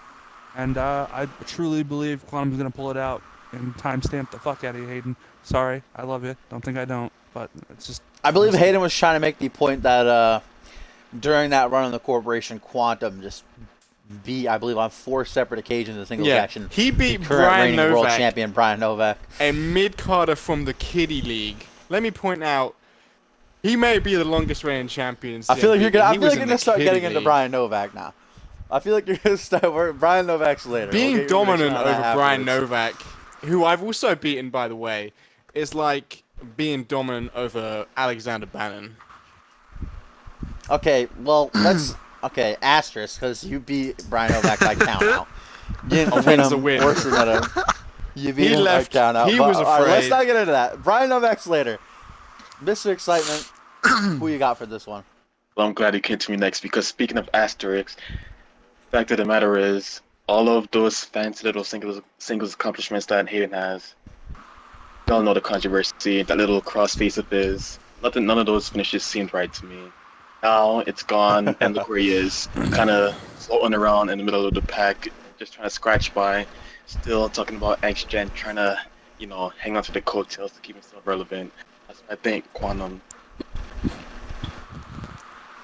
All right, well, Mr. Excitement going for Quantum, and I got to bring up a video that was made by a CMV fan that showed every single time Hayden won using sneaky shenanigans or some foul play, like the referee jumping in front or a rope break being pretty obvious what the ref didn't see. I'm pointing that out. I'm not saying Hayden doesn't deserve any of his accomplishment. I thought that was a pretty neat video to watch all the times Hayden has been either won a championship like tapping out Xander Slate, even though he would have gotten a rope break had the referee not blocked him. Stuff like that. I'm a big Xander fan, and I just got to say. A little bit to the right. He tried to go through the ref. He could have just literally, it was closer to him on the right-hand side. All right, well, let's get our final vote here for day one. Rex Potter, close up the bag. Give your prediction. I mean, I want to. Well, I mean, you've been talking this whole time. It's my turn, bitch. But don't worry. I'm going for you. I'm going for Hayden because there's a lot on Quantum's mind. Because, he's got Webb to worry about. He's got all of his brothers to worry about. While Hayden ain't got no one to worry about but himself. And I think he's more, And like you're talking about, mental capable of, walking in here focused on the task at hand. And I think he's just going to pull it off. I'm not looking at their past or anything. I'm looking at, the here and now. And the here and now is Webb is, wreaking havoc and hunting down X-Gen, and that may worry Quantum. I don't know what's going through his head, but yeah, X-Men. X-Men.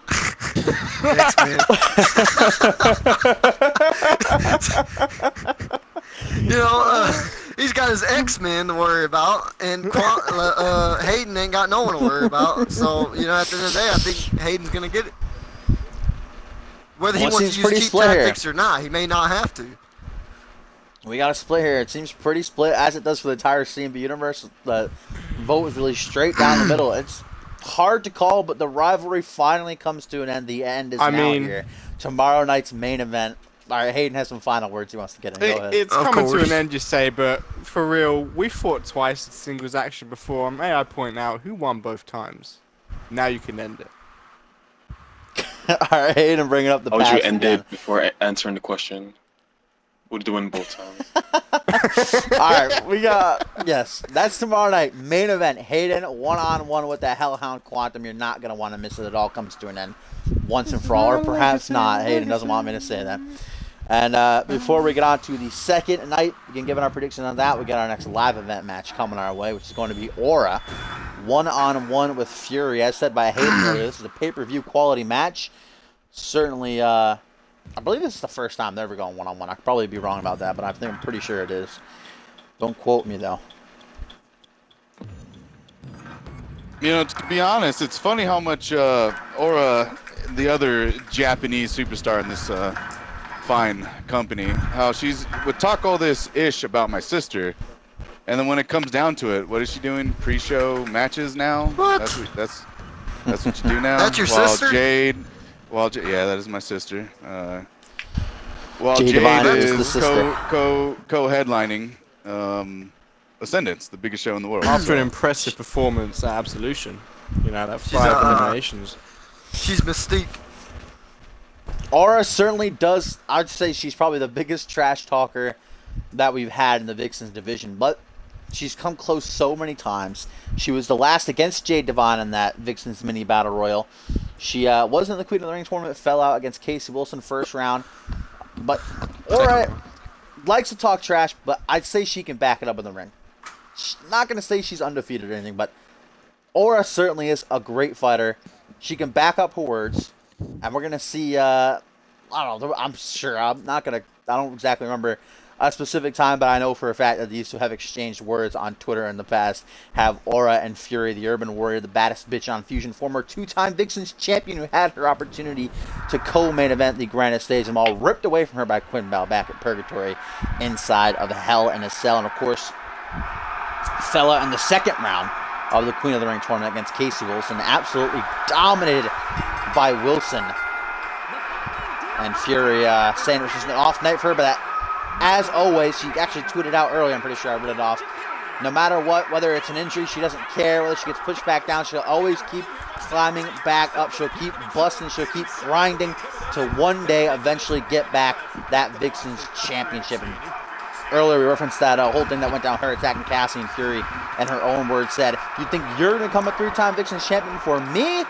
You are dead wrong." So Fury still has her sights set on that Vixens championship, and the first step taken towards reclaiming it, getting past Aura here. And I'm going to say this is first time ever, because I don't remember a time they've gone one-on-one. So this is a big time here for this Ascendance pre-show panel. I just got a text from Fury, and she said, "Yeah, it's one-on-one." I'm a big fan of this My dog keeps almost spilling over my water here. This dog in the studio, stray dog. What's up, Jackson? So I'm gonna step out on a limb here and say this is gonna be the final nail in the coffin for Aura. You don't think she'll be able to bounce back if she takes a loss? Nah, not gonna happen. Well, both these women do share one thing in common. They both lost to Casey Wilson in the Queen of the Ring tournament, so they're gonna be looking to take out their fury on each other here. But this is a nice pay-per-view attire. I believe the first time we're seeing it for the Urban Warrior. This new pay-per-view look for her, looking good, looking tight. I don't know if I should say that about a woman, but I don't know. God.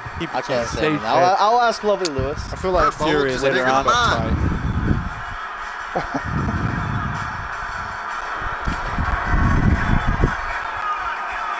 Pre-show panel still to come. We go over the entire second day. 8 huge matches, and then our main event of the live event. Gonna see the Iranian Hulk and the Persian Hercules, Sajad Garibi, back in the ring, taking on Ryan Colt. Nice, Echo. Well, Ascendance Karofsky. is tomorrow, Jackson. Day 1 is tomorrow on Fuck Sunday. Crossgate. Day 2 is Monday. This is just the pre-show panel. It's just you like to spam a lot, Tom. That's all. And I don't know, you're fucking retarded at times. I can just be completely honest. But we love you. That's all. We love you. No one We love loves you, you. Tom. You can be dumb Nobody sometimes, does. but you know you're like that little brother. You're fucking retard. No one likes you. Please check. It's No. Sunday and Monday. Rex, you sure you 16 haven't huge matches. We had to dipped in split it that up shine into 2 yet? days. You know. I mean, you could just. Actually, I have now. Yeah, well, yo, hand me a swig over here, buddy. Yeah, man. Got it filled in my water bottle. Here you go. Hey. Aura and Fury one-on-one. Loving both these attires. You can see Fury tweeted out earlier that she was diagnosed by the doctors an old injury of hers. Does she flaring have back up after that cancer? loss to. She's got tape around her ribs there though. I'm gonna assume she had a rib injury or something around the waist region. She's got that You taped up, scared and the that puts. shit out of me. You said I know diagnosed. that. I know First it's thing was safety cancer. first. Looks I like know it's boxers. safety first for competitors, but that puts She's a target sagging. right on you. And Aura would be pretty dumb to not go after the midsection in this one now. Or maybe Fury it's a saying mind trick. herself- Maybe it's actually another body part of Fury That's that's true. hurting. You know, we've seen that done before. I can't believe I remember this, but way back when at Anarchy Rules, when the first Vixen's champion was ever crowned, Amber Briggs faked an injury to her arm, which Kayla Turner went on to target the entire match. And, of course, obviously, you know, it didn't do anything. And Briggs would end up winning the championship, going on to become the longest champion in CMV history because of it. So maybe Fury's taking a page out of her old rival's handbook here in Big Bad Briggs. As she hits a nice power bomb there. I do love both of these attires, though. I gotta agree with you, Hayden. Aura's looking fresh. She's looking fresh With a as capital fuck. P. Now, speaking of PH. attires, me and my sister are pretty stoked to, flash our Oh, yeah. brand I new saw attires for backstage. Ascendance. I'm excited. I can't wait to see yours.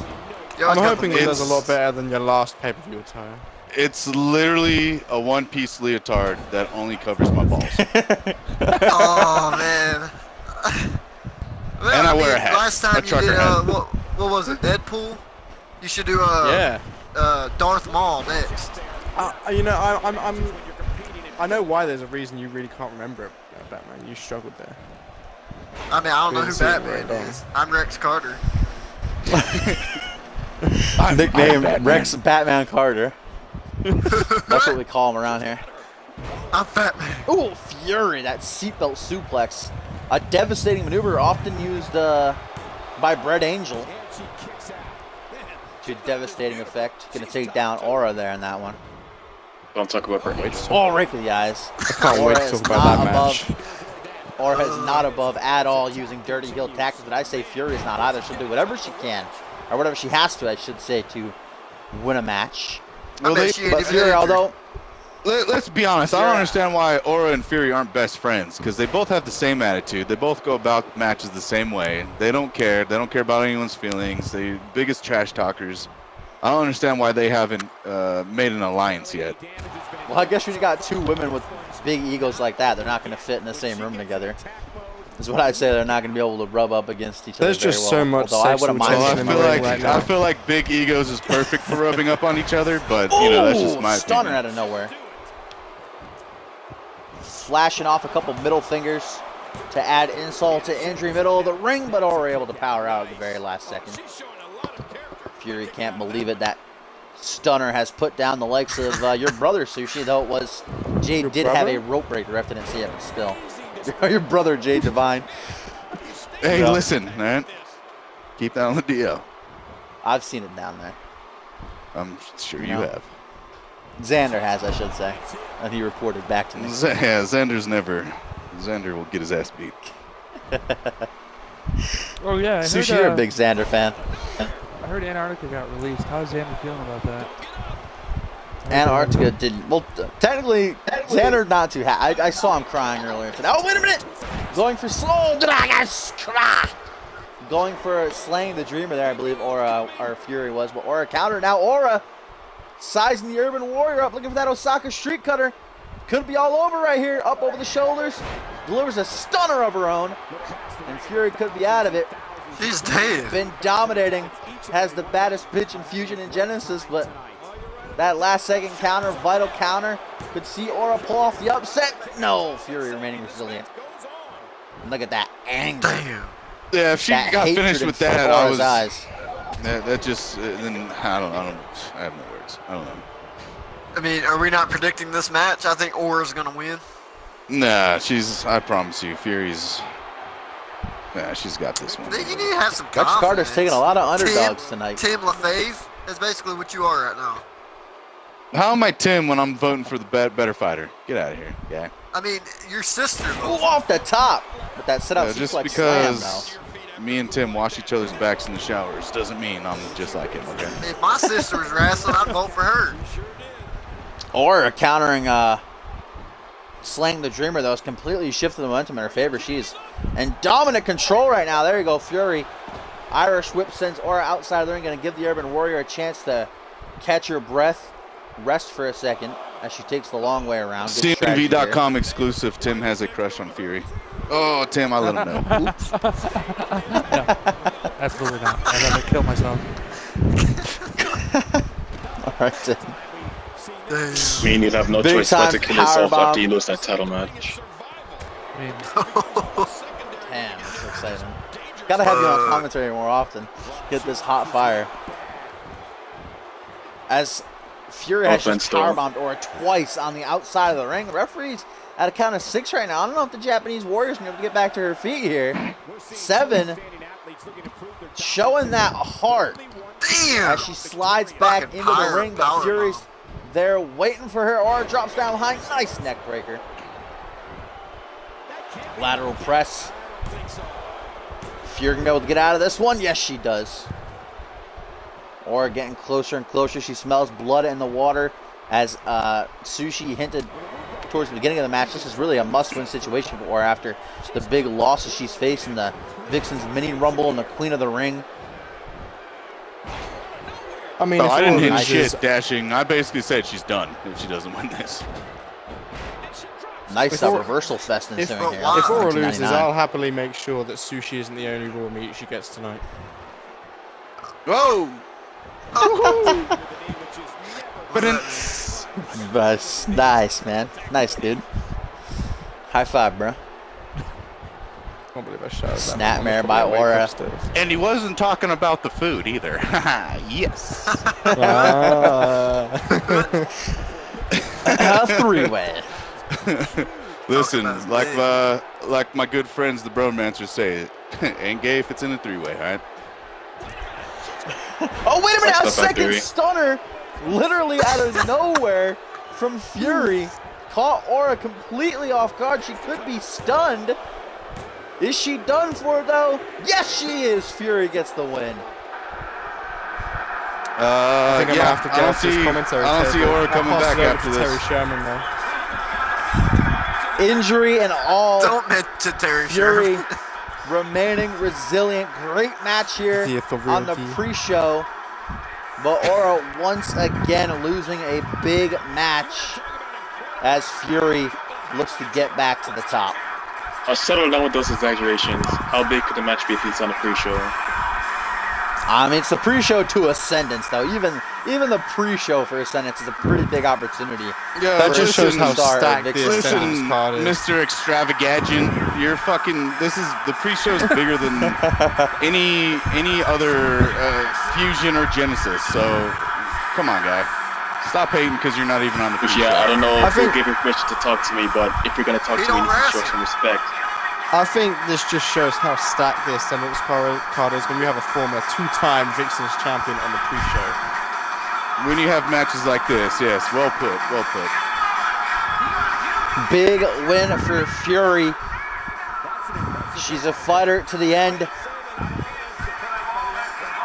And I'm not denying that we could soon see that Vixen's championship back around her waist. Yeah, well, she'll have to go through Jade first. Super That confident. means it's Yeah, go through, guaranteed. Jay. If he's going I mean, through Jay. jeez, come on. You see the real G going through Jay 4 times. Well, here's a tweet from Fury. She says, "For the record, the bandages aren't covering my injury. They are covering the claw marks from Fear's Demon Master." Well, I'd still say those are injuries if you have big claw marks on your waist that can be targeted. So technically, those are still injuries. But I wonder what that other injury was then. Nonetheless, doesn't matter. Fury got the win over Aura. How did Fury Big tweet win that there quick? on the pre-show. She was Yeah, Right? You know what? Well, these are pre-taped, remember. No, they're not. This Are they pre-show really? is. No, We're they're in the not. studio. Listen, hey, No. those Kegel exercises work out. You know what I mean? Well, guys, day one is done. We all got our predictions out, but we still got day two, which kicks off with the tag team turmoil match returning to the grandest stage of them all, in which the Briggs family will be defending their Tornado tag team titles against 5 other teams, the likes of the Republic, Vicious and Delicious, the World Tag Team Champions, Fast and Furious, the Bromatchers, and Webb's Justin Edwards and Adam Bradley. And as it is being for the Tornado Tag Team titles, every single match will be a Tornado Tag Team Anarchy rules, which you got to keep in mind for specific some of those teams like Fast and Furious, where they're used to standard tag team matches and retaining their World Tag Team titles, how they'll compete in a Tornado Tag Team situation. But nonetheless, I want to hear from Sushi X first, because Sushi X has experience in a tag team turmoil when he and Quantum retained their tag team titles Please. at Rest the in peace, second Rick and Larry. annual Ascendance. So Sushi, probably your biggest, the most important opinion out of everybody here on the panel. Who you got for this one? Look, it comes down to not worrying about your previous match. So you fight each match as its own match. Yeah, you're fucking tired. Yeah, you're trying to push, trying to fight harder, but you don't. You just got to worry on those people that you're fighting. Remember what their weaknesses are. Remember the tapes that you watched backstage, and then just take them on one-on-one like a fresh match. Drink a little water in between, wipe yourself off with a towel, and then get in there and don't ever second guess yourself. All right. That being said, Maybe use on it. Use what, Hayden? I don't understand your fucking accent. Some British shit. You fucking muppet. Anyways, my pick's gonna be the Bromancers. They've been hungry. They've been showing. They've actually showed a brand new side of themselves. To be honest, a resurgence, Certainly. if you will. And I think they'll come out on top. Even if they start first, I think they'll go through everyone because they want it that bad now. It's their time, and I feel like the Bromancers are walking out on top. Their biggest matchup probably will be Webb. So if they do face them, they're just gonna have to make sure they don't get fucking attacked from the crowd by fucking 6 other members we don't even know about or some shit. I don't know. But Bromancers will come out on top. Bromancers certainly a strong pick. They've been undefeated for about a month and a half now, qualifying by defeating Doom. They've beaten Sam Valentine in singles competition, was able to pin Buzzsaw Jack, of course, won half of the Tornado Tag Team Champions. Then in that 6-man tag alongside Ryan Kemp, they defeated all of the Briggs family. So Bromancers is definitely a great pick. Like I said, just a according to great the CMV resurgence universe, they're coming. According to the CMV Universe, the fans, they were torn between 2 teams, and that was the Fast and the Furious, the reigning World Tag Team Champions, and Webb. That seems to be 2 big teams You that see, the and fans are Again, and that's looking what I at. went. That's what I said earlier, though. That's the easy fucking pick, man. Fast and Furious. Why wouldn't you choose the champs? Of course they're supposed to win. Why wouldn't you choose Webb? They're dark, mystical, and they attack people. That's cool, man. Like, why wouldn't you choose those guys? Come on, man. The universe doesn't know what they're talking about. You got to be careful in a tag team turmoil. Really, it's anybody's ball game. But like X-Gen did, I'm not gonna say it doesn't matter when you come out, but X-Gen came out, I believe, 4th, and were able to beat 4 or 3 other teams to retain their It championships. was 3 teams, I believe. Yeah, you got dark horses in there like the Republic, who nobody voted for. I don't blame them. The Republic got in this tournament out of pure luck by winning their qualifying match over the League of Dudes. And then Vicious and Delicious, even Salim Ismail, the first ever CMV Tag Team Champion. You can't count him out. James Walker may be a little bit of a dark horse. But let's go on to Mr. Excitement, if you're still here. I don't know. I haven't said anything in a while. Because I'm always watching and I'm studying, and you know what? And so I like to let y'all take the reins to, improve your commentary so you can catch up to me one day, you know what I'm saying? I know. I hear you. I hear you loud and clear. Do you have an opinion to pick for this tag team turmoil match? I don't care who wins. You know, there's too many Listen. teams, too many players. Anybody can win. So you know, I'll go I'm just ahead gonna and let answer the cards for. fall where they may. I'll go ahead and answer for Mr. How Extraordinary dare over you here. think you can answer for me? Listen. It's gonna come. Look, you could have one team win it all, right? And once they get to that last team, they're gonna be so tired that they get beat easily. But like you said, a dark horse team. It could be anyone who comes out last.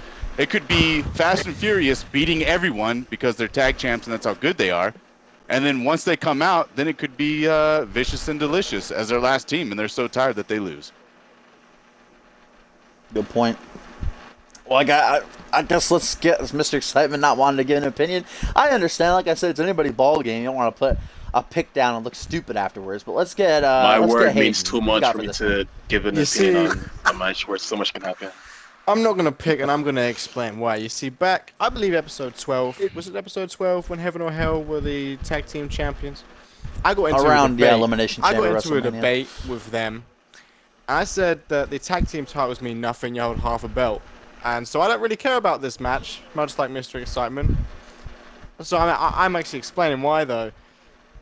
I Don't don't put us care. in the Yeah, same well, sentence hey. ever again. You're holding half a belt. And I'm it's wondering the if this is a cesspool. little bit, if you're a little bit salty coming off the loss against Fast and Furious maybe a couple weeks ago, challenging them for their I belts. have said this That's what I'm since the maybe very thinking. start. a Did I little ask bit for that tag match? I never asked for that tag match. I was put in that Oh, it position. sounds like an I mean, excuse to me it's, for your failures, Hayden. So why don't you just sit down and be grateful that no one's talking about you right now?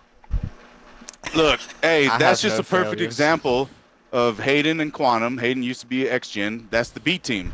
Again, you should have had me and Quantum I mean- facing for the belts. And the only reason why we don't Sushi X just wants the all only the reason gold. why the only reason why we don't face for the belts is because the higher ups know we'll win. So they never put us in those. Like- Why would you put us in that? Like when they flip flop. I'm sorry. got some I'm say- sorry. 3 or 4 months Listen, in a hold row. on. Hayden from the JV team wants to speak over here. Give him a chance. I mean, I feel like last time you went for the titles, they flip flop back and forth 3 or 4 times between yourself, and Zach Payne to the point where you thought, you know what, I'm gonna back out here, because I don't want these month-long reigns. Because you can't. That's you couldn't true, hold but the then belts. then actually came back to defeat Zack And were Payne they and even Big the Show longest about reigning? 6 months you, later. You all talk They about how weren't the they are longest the reigning. They best did tag go on team. for 4 months though. But They were are they the 4 months longest they had the reigning? No, they're championship. not the longest reigning. I Listen, feel like all their we're tag not the team longest reigns put reigning together because don't even beat because #Tell Them fucking Not management wants to give us matches before the pay-per-view for the belts for some reason, just to break, I mean, hang just on, so we back up. don't get the longest I've reigning. been pretty tight. Like, I've oh, been pretty hey, tight they'll with be all the longest GMs. reigning if they win the fucking pay-per-view. I've been And then the pretty tight. Monday Listen, before the pay-per-view, listen, they're Sushi. like, dude, you're fighting for the belts. Listen, Sushi. Oh, I've been shit. pretty tight with all the past GMs, and you and Quantum, you offered championship. You said you wanted to defend your belts on the Raws. Every single Raw you wanted to defend your champ. You asked for challenges. You offered the opportunities. I think otherwise you probably might have been longer reigning champions if you Alright, hadn't you're right. gone out there. You're right. You're right. Thank Yeah, you. I Thank am you right, thank you for bitch. bringing me down. Oh, listen. All right. Listen. All right. You don't ever Sushi, call me hang on. bitch We'll to my get into face it later, again. Sushi. We gotta move on. We gotta get to Rex Carter here. Who you got for this one, Rex? Well, no one really mentioned the Briggs family, the Tornado Tag Team Champions, but I'm gonna mention them right now. They got the greatest bond anyone can have, true brotherhood, and I feel like X-Gen know- have that bond too. Well, I feel like I'm gonna talking. stop. Okay. No, hang on, Rex. I just wanna intervene and say it's not Duke Briggs and Andrew Briggs. It's Big Duke and Buzzsaw Jack who are the tag the team fuck's champions. So they're not Buzzsaw actual Jack? brothers. Buzzsaw Jack is the what we got? The apprentice. God, no the one knows who he is. bodyguard brought in That ain't his by the brother? Briggs family. No, Duke and Andrew are brothers. Well, shit. It's Duke and Buzzsaw that are the champions. So I just want to get that out there before you go on. I feel like they might So even are they be still your pick? Well, I lovers. feel like I was just picking a random team and just trying to find a good point, but I have none, so. Webb. Strong prediction made by many. So last but not least, we got Tim. Who you got for this one? I feel Alright. so. Let me first know ask what the you mean question about not because I'm least. curious. All right. Is the title match the only tornado match, or is the entire turmoil thing tornado matches? Every single match is Tornado Tag Team Okay. Turmoil. Is Or it Tornado Tag Team, I elimination should say. tornado? So, No. There are a lot of Just variables. standard, not There are a elimination. lot of variables in this match. There are a lot of teams making a lot of variables, which makes predicting the winner very, very hard. But I can tell you one team that's not going to win, and that Thanks, is John Madden. because, and that is because they're not geared towards tornado tag matches.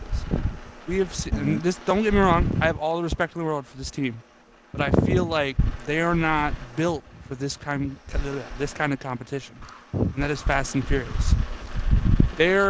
I think their Why? strongest asset is their tag team finisher, and without that in a tornado tag team match, they've got nothing. They got their signatures That's a good and their point, individual Tim. finishers. That's a good point, Tim. This is a But good their point. finisher is the icing on the cake. sure. And without it, I feel like they're not going to make it that far. So I don't know who's going to win, but I know for a fact it's Well, not going to be Fast and Furious. I agree. Before we move on, I just want to go over an exclusive video that was posted on communityuniverse.4motion.com by the World Tag Team Champs Fast and Furious. They said they were so confident they would walk out double champions that they're offering a World Tag Team title match at Battle Scars to the team that is able to knock them out, the team that eliminates them in the turmoil, if any does. So if any team eliminates Fast and Furious, the team that eliminates them, they've offered a World Tag Team title match at Battle Scars to that team. That's how confident they are that they're going to walk out as double champions at Ascendance. Might come back They to can bite be them. they can be as confident as they want. I'm just saying that their tag team is not made for this. It's not what they're good Listen, at. before we push on past this, I just have one question. Where am I in Quantum in this? Oh, that's right, we're not. Okay. Because you're Go both ahead. booked. No, go ahead. No, You're go ahead and both move on. already booked. Go ahead and move on now. Okay, we'll move on. The next match on the card is none other than, without a doubt, the most hatred-fueled match on this year's Ascendance card, and that's the final chapter, hopefully, between the former unmatched television champion Nick Blake and everybody's favorite cousin Billy Weaver inside of the hellish steel cage. And there's nothing... Okay, so we know this started at Absolution, but the whole thing, it started with Nick Blake saying he's here to take out the trash. Coming over from Unmatched and Intensity, he said he's here to clean up the... He said, back on Unmatched and Intensity, that, Johnny Sampson or Kane, don't hurt me, but this is Nick Blake words saying that everything over there was an anarchy, that nobody was punished for, their crimes, like Tops Newsom attacking Nick Blake never got punished. In fact, was really given a championship opportunity after he attacked Nick Blake and cost him months of his career. But that's besides the fact. Nick Blake saying that he's here to clean up the trash, clean up Fusion and Genesis, and saying, the likes of Billy Weaver he needs to get rid of and prove that, they don't belong inside of a ring with him. And Billy Weaver taking exception to that, simply saying, well, fuck him, and walking off. But that escalated into something we never thought we'd see. For over 2 months now, these two have brawled in the production truck. They brawled in Nick Blake's home in England. They brawled in the ring, in the crowd, over the announcer's table, outside in the streets. These two have beat the shit out of each other every single place you can possibly imagine. So much to the point that Johnny Sampson had to put a stipulation that if Billy couldn't keep his hands off Nick Blake, he would be sent back to jail, and that the match at Ascendance would not happen. But Johnny Sampson eventually saying, I can't have Nick Blake coming out here targeting Billy's son and getting away with it. So he lifted the ban, and for the past couple of weeks, what do you know? We've seen brawls time and time again. Nick Blake taking Billy out of action for 2 weeks, but Billy returning just earlier this week on Fusion and tag action alongside Duo to defeat Nick Blake, and Blake with one last, little jab at Billy, bringing back none other than Mike Grizzly, Billy's former tag team partner and friend, just get that last little laugh in. But nonetheless, it comes to an end. Monday night, day 2, inside of the steel cage. So let's get Rex, your cousin Billy. Let's get your thoughts first. Well, you're right. It all started with him saying he's going to take out the trash. And, Billy, we growing up, when you talk shit, you get hit. Like, we fought anyone that was talking shit about our family, about us, about what we do. We just started swinging on them. So, that's what Billy, that's what Billy decided to do. Nick Blake he was speaking with words. Billy, he was speaking with his fists. And it just started turning out in the brawls and shit. Nick Blake, he knows just how to get under your skin. He knows how to piss someone off. And he tried to play mind games, and maybe he did, get away with mind games in that Falls Count Anywhere match when he beat Billy with that, what was it, 2 head traumas? But, Indeed, in purgatory. Is that how you say it, though? he kept on talking shit. Go ahead. Zoom tight. Okay. He kept I on appreciate talking it. shit. So, naturally, Billy's gonna beat his ass. So I think Billy, he's gonna beat his ass again. Like he brought his son into it. He's constantly talking shit. He attacked him constantly. Billy, you saying Billy was attacking him the whole time, but like it was just back and forth. He was constantly talking shit, trying to get away. So I think Billy is gonna, walk out. I have to go for my cousin, whether he likes me or hates me. I've got to go with him. All right, well, Rex Carter with some good points there going for his cousin Billy. Let's shift over to Mr. Excitement. Who do you got walking out of the steel cage match as the victor, finally ending this bad blood rivalry? It's gonna be Billy. He's been through so much, and you know what? Nick Blake's been talking this and that, but Billy, once his son's been brought in, like, taken to a different level. He's fighting, not just for himself, for his own pride, but now he's fighting for his family. He's fighting, like, emotionally. He can't let his son down now. He can't let his son see him get beat by some clown named Nick Blake who speaks in the third person all the time. So I'm thinking that Billy's gonna go all out, just wreck Nick Blake, and then Nick Blake will die. You think Nick Blake will die if he loses? I wouldn't put it above Billy accidentally murdering him with how personal this rivalry has gotten. But so we got 2 votes for Billy now. Let's look at Hayden. What do you think about this whole situation? Excuse my I know you language, said this is a but match you're Nick looking forward to. Blake is one bad mother. No, I can't swear. But his head trauma is just the most brutal. Is that how you say it, though? I'm okay. Head Go on. trauma I feel like it's Ed trauma, but that's all right. is the look at who's taken out with that. He's taken out like look back at his career. He's taken out like Brian Novak before. He's taken out Marco Punish before. He's They keep taken out bringing up so Brian many big Novak all the names time. with that head trauma. Like, who's Billy Weaver? He's some joke, some hillbilly.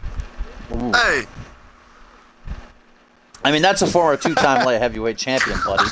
I was gonna The say title that I was switches hey, around quicker than I don't know something. I mean, It's quick. Andrew Briggs has held it for AIDS. 3 months. Andrew Briggs has held it for a month and a half. Okay. But I get your point. Fair No, enough. you don't.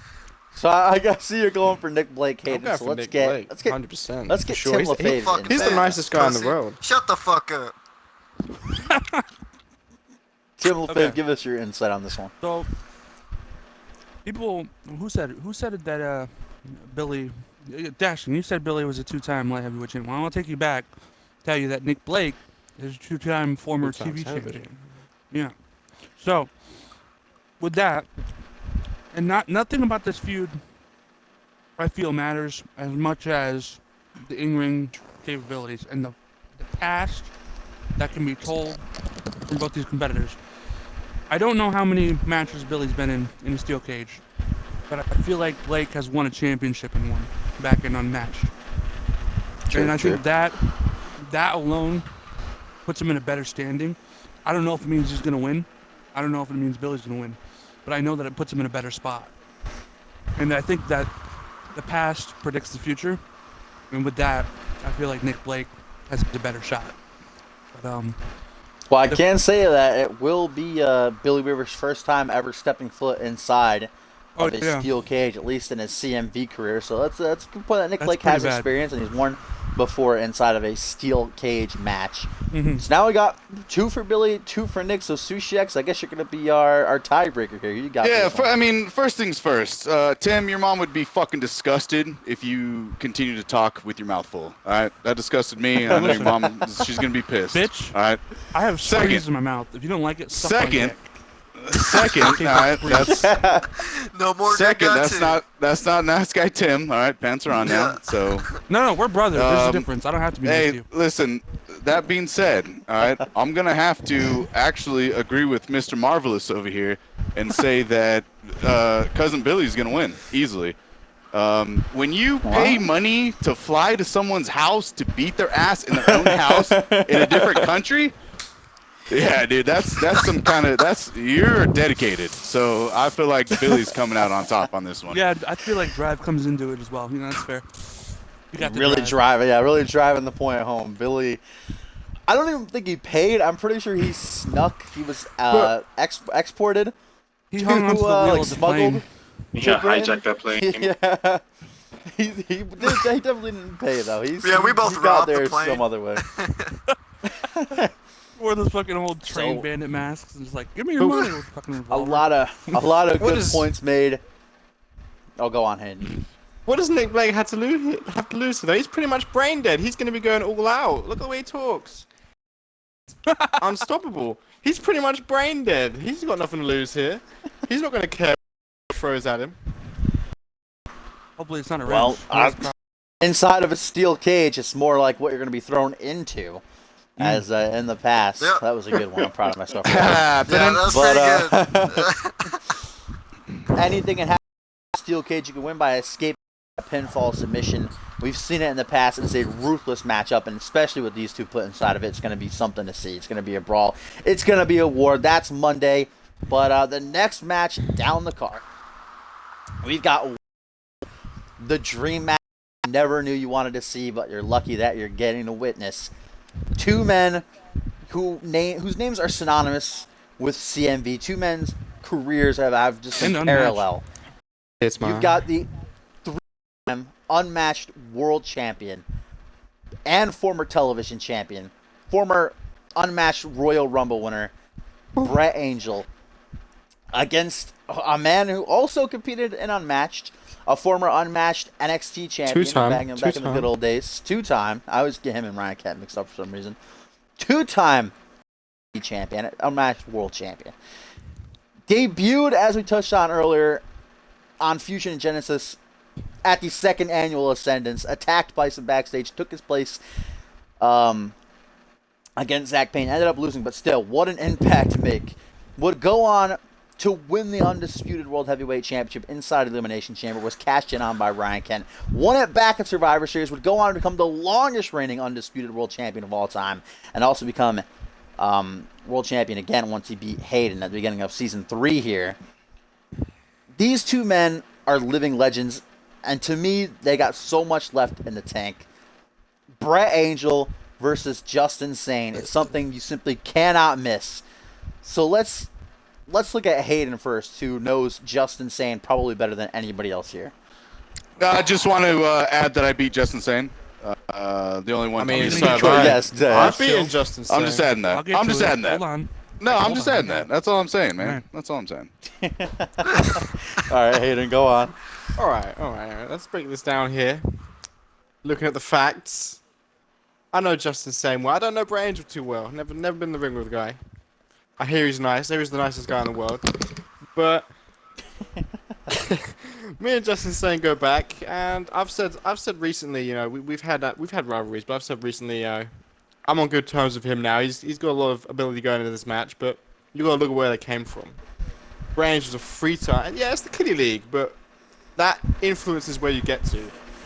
Justin Sane's at what, 4-time Undisputed Champion? 3-time.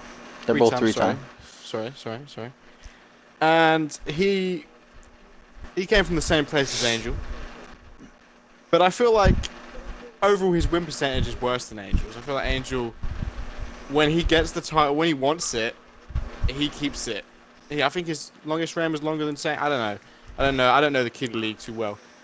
I dipped my toe in there. So I'm gonna go How many Justin times did you Sane. win How many times did I win what? in the Kitty League? I have won. I think once. I won one pay-per-view match and lost one pay-per-view match. Okay.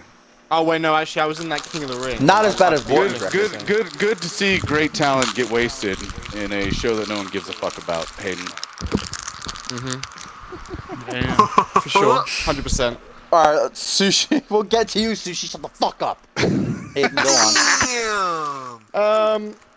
Brett Angel. Oh. I feel like I'd It's like tough. to see him win, but I feel like it's gonna be just insane. But I want to see Brett Angel, win his Ascendance debut.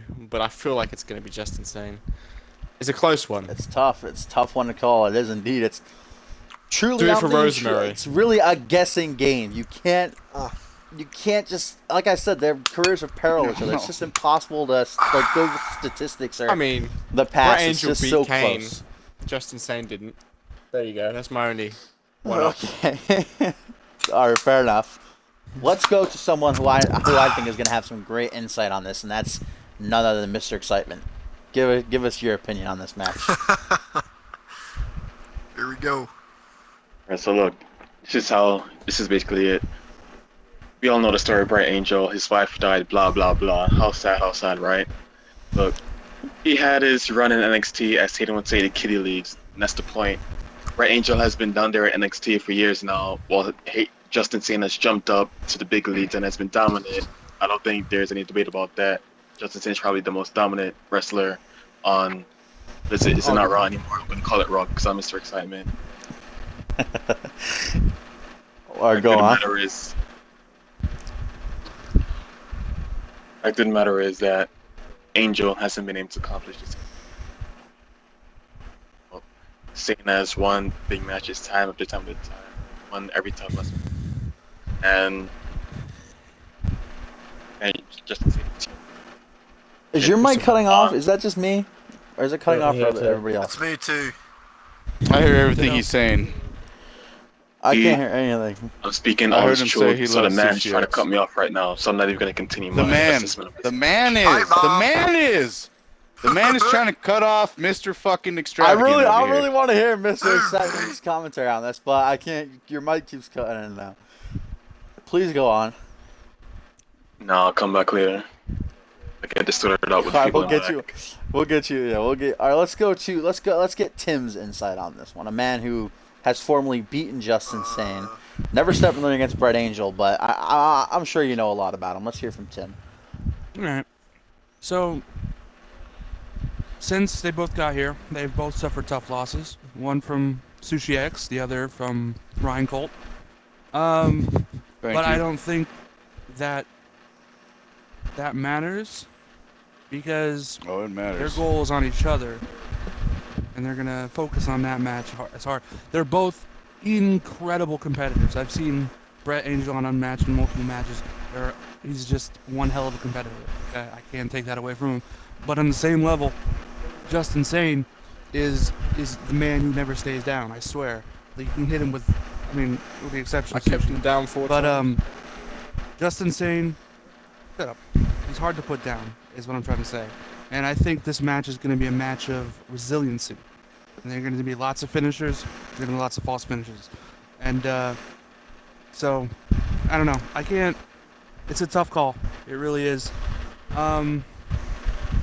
Brett's been here for how long? It's not too long, but how long has he been here? He debuted the night after Purgatory. He's been here 6 weeks. No. And Justin Sane's been here a lot longer. Fusion. I feel like, but we got so much on Brett Angel from Unmatched, which is, I don't know. I can't pick one. It's tough. It's gonna be a good match, though. It is very That's all I tough. know. But yeah. Well, let's go to Rex Carter, whose opinion I'm excited to hear on this one. Well, I never wrestled neither one of them, but from the locker room talk and what you see on TV, both of them are absolute legends in the business. Here in NXT, you see Brett Angel holding the whole company on his back, whether anybody wants to say so or not. He does. He's Mr. Reliable over there, and then we got Mr. Reliable over here. So it's like once in a lifetime. Colliding. Two different worlds colliding. So it is hard to say. But I'm going to be completely biased, and I ain't even going to say why. You can guess. You can give me a hut or whatever if you get it. But I'm going to go with Justin Sane. All right, we got one for Justin. That's all right. Fair enough from Rex Sweet. Carter here. Clean. Well, you voted for Justin Sane. Tim did as well. Tim remained quiet. Did we get to sushi yet? I don't think we've. No, you didn't. Given your asshole. opinion. Hayden, give us your opinion. Hayden on this. looking after every other wrestler, making sure they get their opinion in. But when it comes to mine, he's just what you. I meant it was a there? clean You on your sweep so phone? far. What are you doing? All right, first off, I don't even know who the fuck Brett Angel is, and I don't care. All right, Justin Sane is one of the best. Disrespect. One of the best. Again, I don't know who he is, man. I apologize. I don't know, and I don't care. Justin Sane, one of the greatest. All right, beat him, no big deal. But Sane's coming out on top easy. So we got another vote for Sane here. Vlad, man, we've had 2 matches already. There's one more to go. It's going to be Sajjad Garibi taking on Ryan Colt. But do you want to wrap up Mr. Excitement, or are you just too devastated to continue? Well, if the powers that be will let me get my opinion out, I will gladly give my take on the situation. Sure. Okay, go on. I'm trying to build up the suspense. If you could please relax. Look, as I was trying to say before, we have Brett Angel and we have Justin Sane. They both dominated in NXT, but Justin Sane has been able to translate that to domination on the bigger stage. Angel hasn't done that. What Angel is doing is coming into Sane's home turf and trying to beat the top dog. And I don't know if Angel has what it takes. He's not used to this kind of atmosphere, facing this kind of talent. On such short notice too. He only came back a month ago after being gone for weeks after losing the title on NXT. So I don't think Angel is going to pull it off. I think he's going to try. I think he can fight, but I think ultimately Sane has the experience and Sane just has the edge. And Yeah, So we got a clean those are a sweep here for lot Justin of great Sane. points for excuses there. So I appreciate you bringing up those excuses before the match, so that when he does lose, he's got all the excuses in his back pocket to go ahead and I just don't fan know. out. Clean. I mean, those other aren't man- excuses. Those are facts. Those are excuses. Facts. I don't know any other man that goes through a Royal Rumble and then fights Brock Lesnar right after, like Brett Angel did. I think Mr. Excitement brought up a good point, though. I didn't really think of it that way, but Brett Angel, when he came to Fusion, didn't want to work his way up. He immediately targeted the biggest star that Fusion and Genesis has in Justin Sane. Let's remember how the match happened. Justin Sane came out following Purgatory. He's going to explain his loss, what he has planned for the future. No word spoken. Brett Angel simply came out, looked Justin Sane in the eyes, and pointed to the Ascendance poster. And Sane didn't need any words. He simply nodded his head. These two have an immense amount of respect for each other.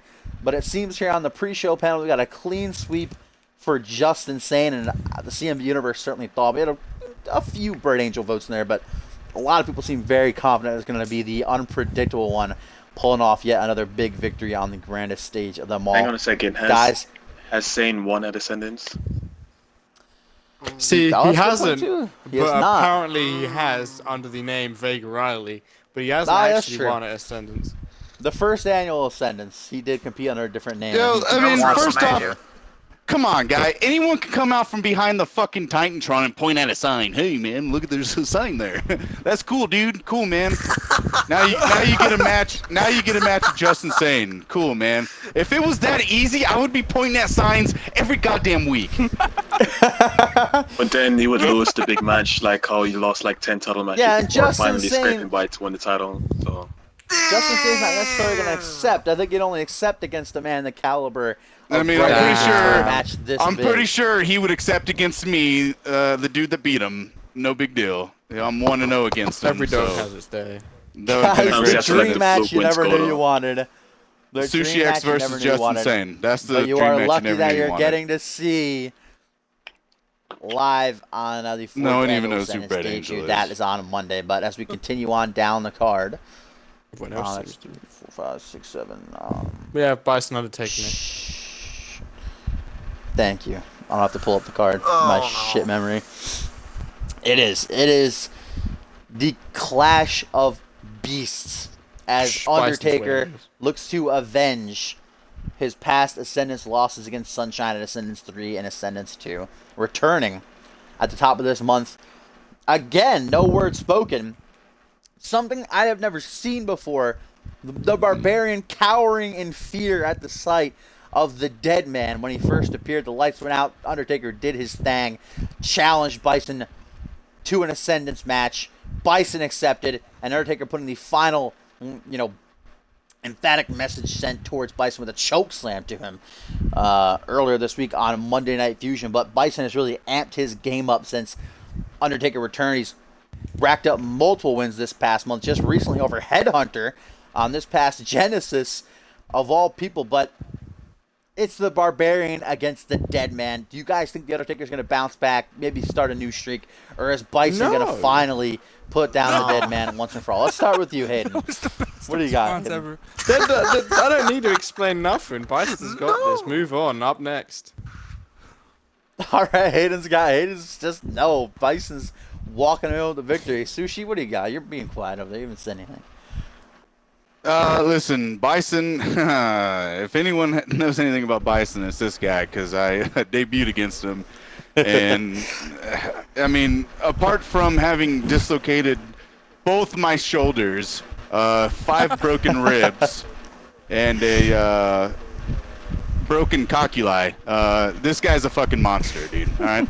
So, there's no way Undertaker's gonna even... This is probably going to be his last Ascendance, to be honest. I know Sunshine put him through thick or thin the last couple ones, but, I mean, this is a new monster. Sunshine's a beast, but Bison's a fucking monster, dude. He is the fucking essence of the Kraken, alright? He's going to fucking destroy the Undertaker.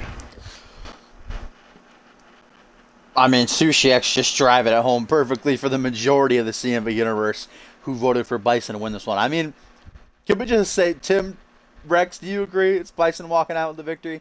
Yep. Yep. What about you, Mr. Excitement? You see Bison? Hey, I getting the agree win? with Sushi X. Is the day I retire because absolutely nothing he said made sense. Okay. So we got a straight up hitting at home. Bison is going to finally lay the Dead Man to rest once and for all on the grandest stage of them all. That means that the next match we move on down the card, tag team collision. I think Undertaker's going to win. Don't put words in my mouth. All right, Mr. Excitement. All right, you said you agreed with Sushi X. I said the day I agree with it. Oh. Hold on, sorry, I'm getting a call from Quantum. Hold on, I'm getting a call from Quantum. Give me 1 second. I'm not surprised, motherfucker. Hey, Quantum, you there? Yeah, I'm in here. What are you doing, man? What's up? Hanging out here at the block party down the street. Shit, it's crazy out here, man. Got everybody partying and signing tits. Oh my god, I just saw some more tits. Shit. I just saw the Undertaker. I swear to God, he was out here. Hey, Quantum, I'm pretty sure the fans want to know, how do you feel about facing Hayden? If I saw Hayden right now, I'd probably buy him a drink, and then I'd get him so drunk all fucking night that when he shows up to Ascendance, he couldn't fucking take me. 'Cause that's just the type of guy I am. I buy you a drink, punch in the mouth. That's what I fucking do. Hey, that's perfect, man. Hey, you got anything else to say to these guys before I let you go? No, listen, y'all come out here tonight. Come down to the street in fucking Jersey or wherever the fuck we are. I don't even know what year it is. Anyway, you can come out here and have a good time. We'll buy some drinks and fucking party on. And that's it. Woo! Love you, brother. Take it easy. Sorry about that, boys. Awesome. It was Quantum calling in like always, trying to get his 2 cents in. That was awesome. That was great. Glad That was to hear Quantum's amazing. beautiful voice here on the pre-show panel.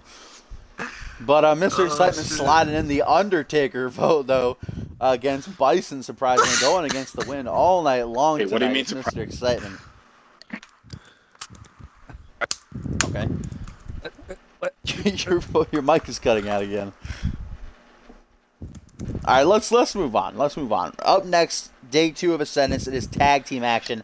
One of the longest running feuds and the company's history between Jamari Williams and the self-proclaimed extremist of CMV, Matt Jefferson. Finally comes to a head. Finally is ended when they bring their respective allies to their final confrontation. Jamari Williams choosing Headhunter as his partner, or Matt Jefferson, of course, going with his tag team partner, his best So friend, obvious. Eric Thunder of Extreme Conditions. According to the CMV universe, Rex, you are correct. As only one person voted for Extreme Conditions to get the win, whereas completely sweeping the board went for Jamari and Headhunter to walk out with the victory. Well, let's hear from you first, Rex. Why do you feel that way? The big ass motherfucker don't fall and he sits on you. When he does fall, he sits on you and he wins. I mean that's it. Headhunter for the win. I don't even care about Jamari. It's just Headhunter for the win. Sure, Cop. All right, Rex going flat out. Yeah. The 7', 400-pound Headhunter. He's going to go out there and do what he does best. But coming off a loss against Bison, coming off a couple of losses this month, Headhunter. Now with 3 losses against Novak as well. So Headhunter, he's winded down a little bit. I don't want to hurt me or anything here. I don't know if he can even understand English, to be honest. But just in case, Headhunter, no offense. I'm just saying you're slacking a little bit this past month. Jamari's certainly not too happy. What has his, tag team Extreme partner. Conditions done? Nothing. Well, that's true too. They're coming off a loss against the Fallen on Fusion. It was last week's Fusion.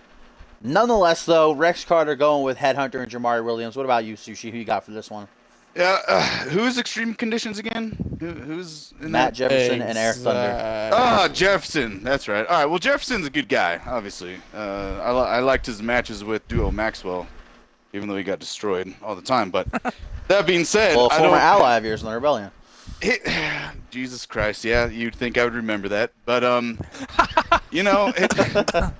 he just like he's all right. So from the Rebellion to now, I mean, he just really wasn't a big ally. So I mean, you really don't remember his name, which kind of sucks. I like the guy, great wrestler, but that being said, Headhunter, of course, I'm gonna vote for Headhunter. And who is it? Williams, I believe.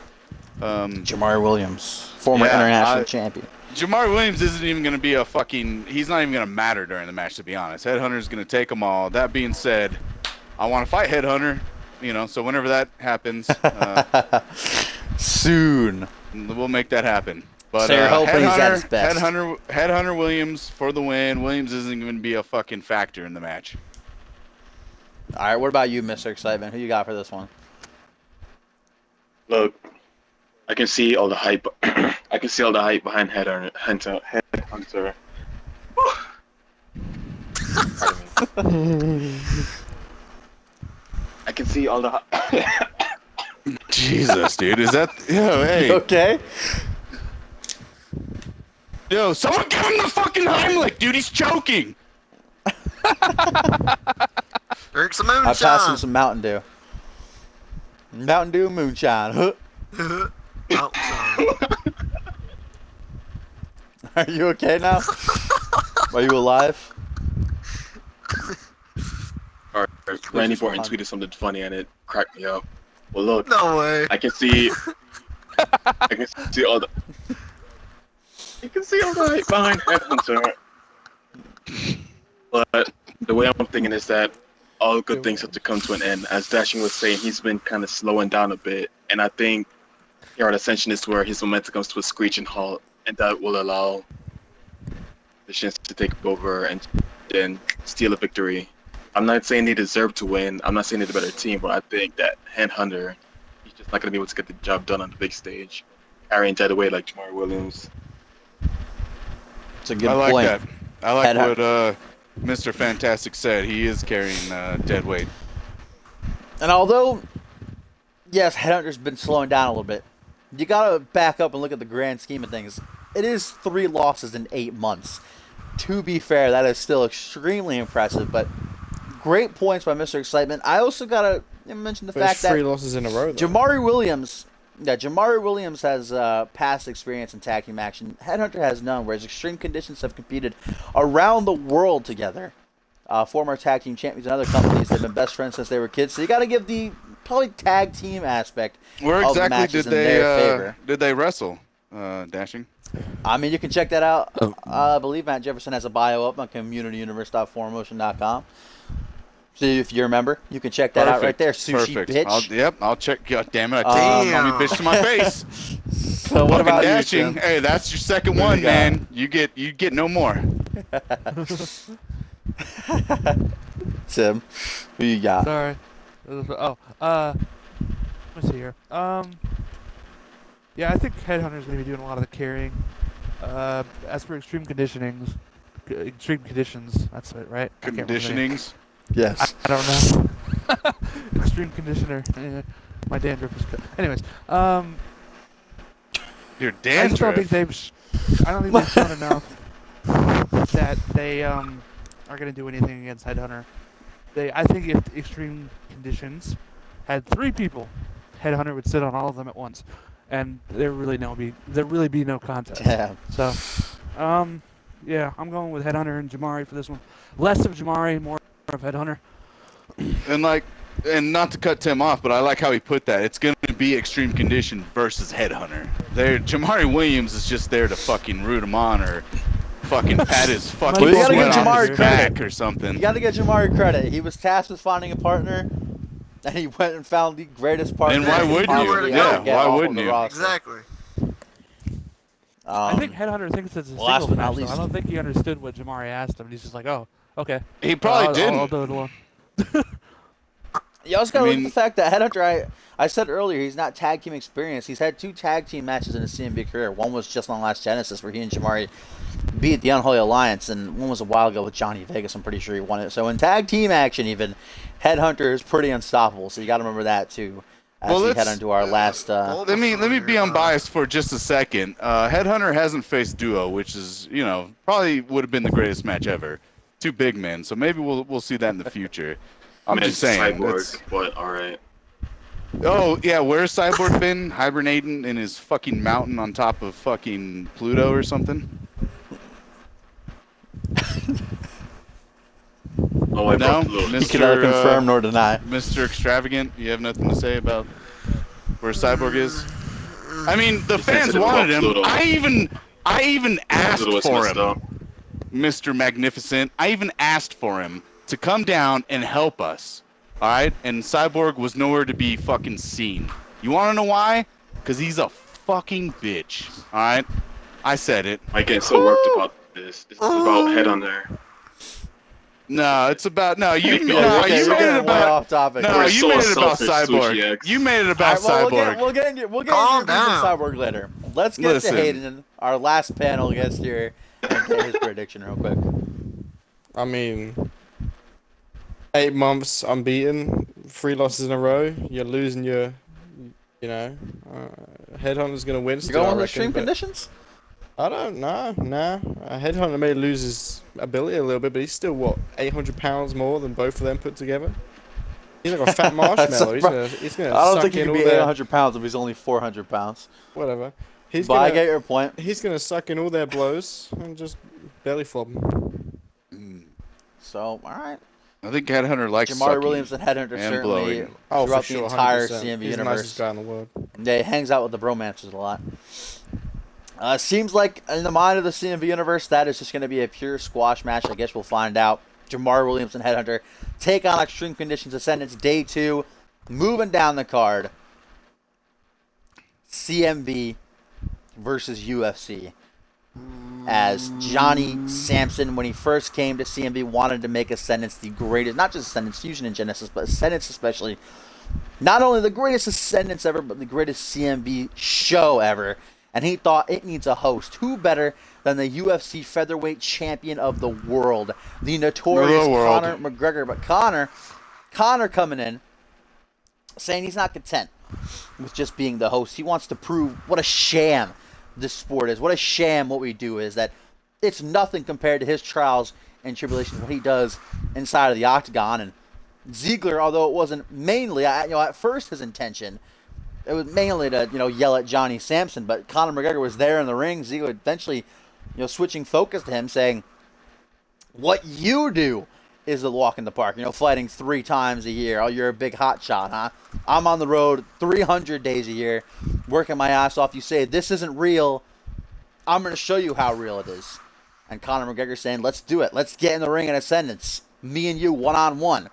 Jacob Ziegler arrived to the contract signing, put his name on the dotted line, super kicked McGregor out of his seat, and sent that last clear message to the CMV universe, holding up McGregor's featherweight championship, that it'll be him, the wrestler, walking out of the wrestling match at Ascendance. It's Jacob Ziegler against Conor McGregor. Hayden had to take. Let's go to Hayden first. Hayden, who you got? Ziegler. This isn't MMA. Ziegler's got this. Well, that's an easy thing. It's an easy point to make. Conor McGregor. I'd say I'm not. Samson's pretty shady Conor though. McGregor. Samson's pretty shady. We've seen him get involved. You look what he did to, as I mentioned earlier, Nick Blair. He forced him into a match he didn't want to have. Cost him his TV title. So Johnny Samson's pretty shady, but Ziegler's I think he's just gonna be better than McGregor. You make the thing like, okay, this is a wrestling match. Jacob Ziegler's a wrestler, but you gotta remember UFC is mixed martial arts. And as I was saying, I'm not hugely into Conor McGregor. I don't know his wrestling ability. Conor McGregor can't wrestle worth shit, Dashing. He's a blue belt. I said it. Okay, so Sushi X is a big McGregor. He's big into that McGregor backstory. So I'm not sure, but okay. So Hayden saying he's going with Ziegler. What about you, Sushi? Let's hear from you. Who you got? Yeah, thank you, man. All right, first off, Conor McGregor, one of the greatest fighters out there. Fighters. Okay, not wrestler. All right, and his stand-up game is phenomenal. He can fucking stand and bang with the best of them. But like he showed in his last fight, he got hit once, got rocked, fell to the ground, shot in on his opponent, and that was the end of it. He took the fight to the ground and then got choked out. That was it. That was game over. All right, now that's what we're talking about, wrestling. This is the biggest stage in wrestling history, and we're talking about wrestling. So yes, he might be able to stand and bang. And I think Ziegler can stand and bang with him as well, okay? But in the end, what's going to happen is he's going to get taken down, he's going to get out-wrestled, and he's going to lose. He's going to lose, and like I said before, Jacob Ziegler, I don't like him, he doesn't like me, but we should be headlining Ascendance, me versus him. Again, I'm going to make that point. That being said, Ziegler's got this easily over Conor McGregor. Okay, so now I got two. Welcome to our world, McGregor. Fuck you. Sorry. And again, a lot of great points made there by Sushi X. And you say, okay, Conor McGregor, he's got that knockout power, obviously, and he's been knocked out, like you said, in his last fight. Quickly, but I Jacob said choked Ziegler, out, not knocked out. Sorry. Yeah, well, whatever. Let's look back at when Conor McGregor first arrived. It wasn't even that hard of a punch. A simple hook from McGregor rocked Jacob Ziegler into another dimension. So I'm thinking when they step in the ring, Conor McGregor gets that one punch in, knocks Ziegler's lights out, and then there's the 3 count right there. It won't matter what happens afterwards. Ziegler's going to wake up looking up at the lights, not knowing where he is. That's a great point, but listen, McGregor isn't just someone to knock you out. He'll probably showboat, and I promise you, he'll showboat, and he'll give Ziegler enough time to wake up and kick out. Like you said, this is fucking wrestling. This isn't UFC. You don't just get to knock out where the ref just calls it off. You have to go for that pin. And while he's celebrating, I'm telling you, he's going to celebrate. He's going to give him enough time to wake up. He's going to go for the pin, and Ziegler's going to kick out like a true champ. All right, well, Rex Carter, what do you got to say about this? Well, I mean, it's obvious he's not a wrestler and shit, but you know he's had a long time. He's had what, like 6 weeks, 4 weeks, 3 weeks to, train for this. And what? To bring up to your point, I touched on it on Genesis that he and Jackson Jordan have been sparring, have been training together. Jackson's been teaching him the ins and out of the rings, and we saw towards Jacob Ziegler, Jackson Jordan with 2 hashtags in a row to put him out on the latest, it was 2 weeks ago on Genesis. So McGregor has had some training these past couple weeks, but go on. And also, sorry, I don't want to cut off Rex. I'm sorry, Rex. I'm sorry, man. Hey, I apologize. But Dashing did make a great point that it took 2 hashtags to knock him out. Yeah, two hashtags Two by a hashtags non-UFC come out. fighter. No. A non-UFC fighter. It didn't take. Jackson didn't go for the pin after the first one. He hit the hashtag, then lifted Ziggler. Because he knew and hit a that chin second was too hashtag. strong, bruh. He knew, Or man. he He just knew he wanted to wasn't send gonna a pin him. message. Nah, he he knew he out wasn't after gonna the pin him. first one. He was out after Yeah, the I first think he was. one. I think he was in La Yeah. La Land after the No, first. no, Yo, you're Rex, talking what's about up, he dude? takes. What's up, Dude, Rex? You I'm wanna gonna make it? talk. You wanna make a fourth match tonight? What's up? I'll tell Well, you. hey, we'll All make right, the let's shit go back hot to Rex. tonight. We gotta get to Rex. What, We'll give us see. your prediction. Well, I'm trying to say, you know, he's not a wrestler, but he's training. He's a heavy hitter, and all it takes is a few blows. Because I think every single one of his punches are like hashtags, and it only took what 2 hashtags to take him out. So he swings on. We use our fists in wrestling matches, and he's not locked in a cage either. Where he can do whatever he wants. He doesn't have restrictions. He doesn't have all these rules. This is where UFC changes to pro wrestling, and he can take that UFC and what he's been learning all in the one ring. And so this way he'll have training in both, when Ziggler only has training in one. So I think it's going to be Conor McGregor. That's true. Yeah, Rex. That's true to I'm not bring up gonna the lie, points man, of all that the was great. restrictions. Great points. Yeah, it's Great true to bring points. all the restrictions that there is inside the octagon in UFC, where you can't hit. What is it? A 6 to 12 or a 12 to 6 elbow. You can't hit all these certain. There's no low blows. I mean, if the ref's not looking, anything is legal, as is always said in wrestling. But it's true that those It's 12, restrictions it's 12 won't to apply. 6 and McGregor, elbows. yeah, McGregor will be free to do whatever Yeah. he wants. I mean, he of tries to course, grab him it's one of those disqual- German suplex. He's going to get a few elbows to the mouth. Yeah, of course, it's a singles match, so there's still Did you DQs just say and counters eyeballs but to the mouth? it's certainly a I don't know. certainly a lot different than the octagon. But let's go to Mr. Excitement. If you're still with us, who you got for this one? I think the problem with y'all is that y'all are giving Jacob Ziegler a little too much credit, you know? Like, yeah, if it was a straight up wrestling match, then yeah, I can see Ziegler winning. But the problem is, Jacob Ziegler has a huge ego. Am I wrong about that? Oh, for sure, 100%. No, definitely not. His ego No, that is as guy's- big as my cock, so it's Fucking pretty big. bigger than Sushi's ego. Almost. I think what's gonna happen is that Ziegler has this chip on his shoulder. He has like this voice in the back of his head saying that he's fighting one of the greatest fighters of all time, and Conor McGregor.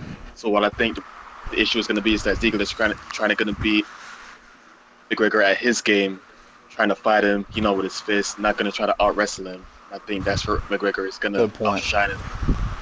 Oh, yeah. No, I think you're wrong. If I can counter that, I think you're wrong. I don't think Ziegler's smart. He's not gonna try to stand and bang because he knows standing and banging is not the way he wants to go. So But he's got to see- get to him. This is a he good has point to for get both to of him. them, All you because gotta do Conor is shoot McGregor- on him. Yeah, he don't know how to dodge. This he ain't this got is no a great gun. He point ain't for gonna Conor shoot him. McGregor too. We all know how big Conor McGregor's ego is. I think what Mr. Excitement said is true. Ziegler's going to try to stand and bang, and McGregor's going to want to prove that he can wrestle, so he's going to kind of keep trying to wrestle Jacob Ziegler, and both guys' egos just going to get in their way, and it's just going to end up throwing the whole Dashing. match First off, into disarray. Reversal of Conor roles. McGregor will never be a wrestler. So you're wrong on that. I'm just putting that out. You're wrong on that. He'll never. No, sorry. Well, let's I go guess to we'll just Tim see. LaFave before we get a real special guest for our last thing. But Tim, what do you got? All right, so there's all this talk about Conor not being a wrestler. And I want to remind everyone that Ziegler wasn't always a wrestler either. If I recall, he was a FIFA star, superstar. Whatever, Indeed. In A what? He was a football star, yes. Yeah, no, he only What the hell's fucking FIFA? played in FIFA, guy. Come on. Soccer. He was a And- FIFA pro player. point is that both of them don't come from strictly wrestling backgrounds. While I do believe Ziegler was on the independent circuit for a while, he has a little more experience. I feel like, they're neither of them have had the type of discipline for wrestling like some of the other superstars on the roster of CMV. But going Fair into the point. match, I feel like Conor has less experience, Ziegler has more, and that's going to play in Ziegler's favor. He's had a lot more matches, more than Conor has by 100%, considering Conor hasn't had one. Yeah, exactly. But yeah, Good point. Those are I'm good gonna have to go points. with Ziggler It's just really- based on experience. Yeah. It's really it's a toss-up because Sorry. Ziggler has been Go on. in CMV for what, a year now? A little over a year? So he's Pretty got that dominant. experience. That's all the experience he needs. Yeah, exactly. And he's been dominant. And then you've got Sure. McGregor coming in the UFC. Hasn't had any wrestling experience. Again, the only wrestling experience he has is when he got choked the fuck out in his last fight. No big deal. So, I mean, come on. Ziggler's gonna take Yeah, it. Sorry, but that's Ziggler's it. not I'm a done. brawler. Well, let's- Ziggler's not a brawler. I mean, It's a Ziggler's been been exactly known what to I'm about brawl. to say. It's really Are you telling me really- right now, our 2 or 3 match with the Hardcore Championship, he wasn't brawling? Are you telling me he wasn't brawling? Come on, that was I a think brawl. he's saying that I he's was in not the Cyber Slammer he's ring. not proficient like Conor McGregor is, but that's if Ziggler can get him on the ground, if he can keep him grounded, Ziggler's got it. But Conor gets that one punch in, knocks Ziggler's lights out. Anything can happen. But He all won't. these guys here, Sushi X, Tim LaFave, Yeah. you know Jacob Ziggler very well. None of us here know Conor McGregor very well. So I got a special guest coming in. The man, Sushi, who choked out Conor McGregor in that last fight. None other than UFC fighter Nate Diaz is going to be Yo, joining don't bring us. him in. I'll fight him. No. I'll fight him. I'll fight Nate Diaz. I'm not surprised, I'll fight him. motherfucker. Hey. Here's Nate Diaz, ladies and gentlemen. Nate, welcome. Give Where'd us Nate your go? opinion real quick. Let me What you just tell you thinking about something. this fight? You're saying that Ziggler can't stand and bang with McGregor. He's got this knockout power. Wait, see, I was taking that those punches from McGregor for like 7 minutes, you know. And it did nothing to me, you know. I Nate, took I him gotta, down. hey, A couple Nate, I punches, hate your and- Nate, I hate your face, man. But I got a question for you. When you rocked Colin McGregor, did you know he was gonna shoot on you, Oh. and did you know that it was game over? I didn't think he'd try to be a wrestler, but I knew it was game over, you know. I saw it in his face. He stepped back, and I was going for another one too, but you know he tried for the takedown, and I was like, yeah, so you're a wrestler now. And he just So, you know, Nate, So Nate, All even right. Nate, even you, with your, even though you guys aren't exactly best friends, he's your UFC brother. Even you are gonna go with Jacob Ziggler in this situation. Is that what you're saying? well, see, this is just fake ass shit. You know what I mean? You know, UFC Oh. real shit. hey, But- hey, Alright, Nate. hey, come Nate, on, we're dude. You gonna watch come your here. mouth, Nate. You watch your mouth, Nate. McGregor don't have that knockout. Against 145 is but what's Ziggler like? You know, 210. Go home. You know what I mean? Ziggler is a lot. I can say once you see them in the ring together, Ziggler's got that height and weight advantage definitely over Conor McGregor. I got Yeah, a who's a quick featherweight. question for Nate, real quick. Nate, how we've been talking about the punches of Colin McGregor. They're finishers. Every single punch is, from what I've heard, every single punch is a finisher. So from the guy who got hit probably about 30 times, how are the punches? Are they one-hitter quitters? Or are they just shits that you just fucking hit off like fucking gnats? Well, I didn't get rocked once. You know what I mean? I took it for 7 minutes. He blew his gut. You know, he got winded.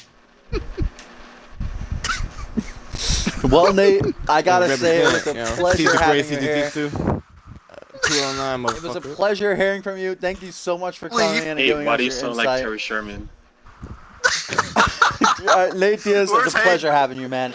I hope you can come back sometime. Maybe next Ascendance you can fight another star.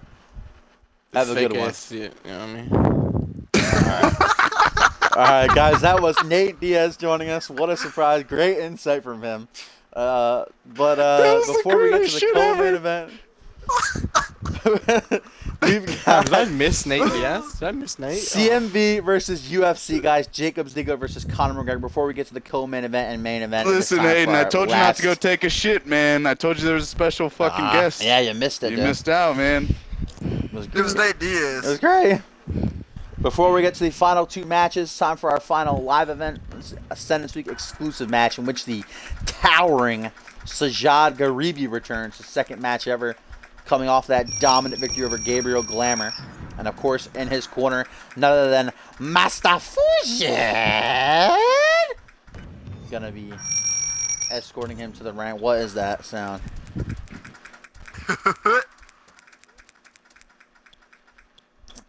Taking on Ryan Colt. Ooh. Some great matches here. What's to his send next name? week Salad special. Garby. He's the Iranian Hulk, Persian Hercules, Sajad Garibi, brought Not gonna be the into Hulk. He's not even fucking CMV. green. Hey, first off, kayfabe. was- Yo, did you finally block him or did you time him out again? Time him out. I'm not gonna ban him. It's not. 'Cause I don't want to miss well, the show. But What he's is with really those fucking hard. eyes? What? If you, like I said, if you haven't seen Garibi, if you didn't see him in his debut match, you're about to witness something truly spectacular, being literally What the the hell? ninth wonder of the world here. He's got them girl Is eyes. Sajad Garibi. But, of course, flanked by the Snake Lord. One's lower than the other. Brought Jesus. Sajad Garibi in, saw. Yo, what is that? What is Please that? stop doing that. He is legit. Someone's trying to Master play down Fusion. that that bull. pokey Listen, flute. the guys from Iran, right? So I mean, they probably had a bunch of chemical ISIS. weapons go off while he was ISIS. growing up. Yeah, exactly. They're gonna blow up the ring. Nonetheless, Master Fujin saw a commercial of this guy, a video of this guy on the YouTube, just out of the corner of his eye, and said, "This guy, this is the next big thing. This guy has got to get into CMV." Where's Brought him Sandy? here, and certainly with no training, if you didn't see him pick apart poor Gabriel Glamour just a couple weeks ago, I didn't see that well, actually. I'm sure I'm not counting Ryan Colt out, especially after a couple weeks he's had. But I don't know. If you're a betting man, Mr. Just look Dashing, at you this know guy. how. Mr. Dashing, you know how I feel about Haji, but I feel like this guy's gonna win easily. I mean, this guy's fucking huge. but let's look at the man he's fighting. Again, I'm not going to count Ryan Colt out, especially after just last week on Monday Night Fusion, the upset of the century when he defeated Who is Ryan Brett Colt? Angel. Is he bootleg Ryan Kent? I feel like that's who he is. He's not. He's his own man. But Ryan Colt, the win of his victory, the win of his career, the victory of his career over Brett Angel last week. Angel bouncing back, though, to prove that it was just a fluke. It was a one-time occurrence, defeating Ryan Colt on last week's Genesis. Now Colt's going to come out here 24 hours before he participates in the Slick Memorial Royal and try to get that last little push Listen, of if momentum as Colt- this man. If Colt's getting a slot in the Battle Royal, I don't see why the goddamn Persian Iranian Hulk over here doesn't get a slot. Because all spots are already filled up. All 20 spots. Yeah, Although all 20 participants not announced. Yo, how all 20 spots. about when Colt gets beat, he takes his place? Huh? How about that? That's not bad. That's not bad. Yo, hey, Maybe you Johnny know, says hey, Sarah. Ryan I got Colt. great ideas. I got great ideas. That's all I'm saying. Why is Ryan Colt's Twitter? Ryan Colt, real Brett. What's that about? Maybe his real name's Brett. I don't know. I think he's just a big Brett Angel fan. I don't know. Maybe Johnny Sampson hears that. That's a good idea. Perhaps if Ryan Colt can't defend his position, prove why he should be in that Slick Memorial Battle Royal, participate on the grandest stage of them all. If he can't defeat Sajad here, maybe the Iranian Hulk should take his place. That's a horrifying thought for me, though, or at least the other 19 guys, because how are you going to get that guy up and over the top rope? Look at this Joe guy. Maxwell's in there, right? So. Yeah, but even Duo Maxwell. Duo Maxwell's another being, but this look at him. He's absolutely a freak of nature. I think Duo It's Maxwell Sajad Garibi. would have a great time with this guy, dude. I think it would be a great match. I'll to be fight honest. this guy And if after it, Ascendance. Fallout. I'll fight him. oh Jesus, Look at Hayden. right out of the gate. God Ryan damn. Colt takes him down with that cross-arm I feel like- DDT and then a standing shooting star. I feel like fusion after Ascendance should be the Iranian Persian Hulk versus Hayden, and Headhunter versus me. There you go. I'll do that. Main event, co-main Or a event. tag team match. Me and you, Sushi. We team up one more time. Yeah, Hayden, listen, man. I might be a little drunk, but I like the way you're thinking, all right? Look at Colt here, though. Colt throwing around Sajad like a sack of dirty laundry, picking him up like it ain't no thing. Colt is a See, he's just a strong cloud. man.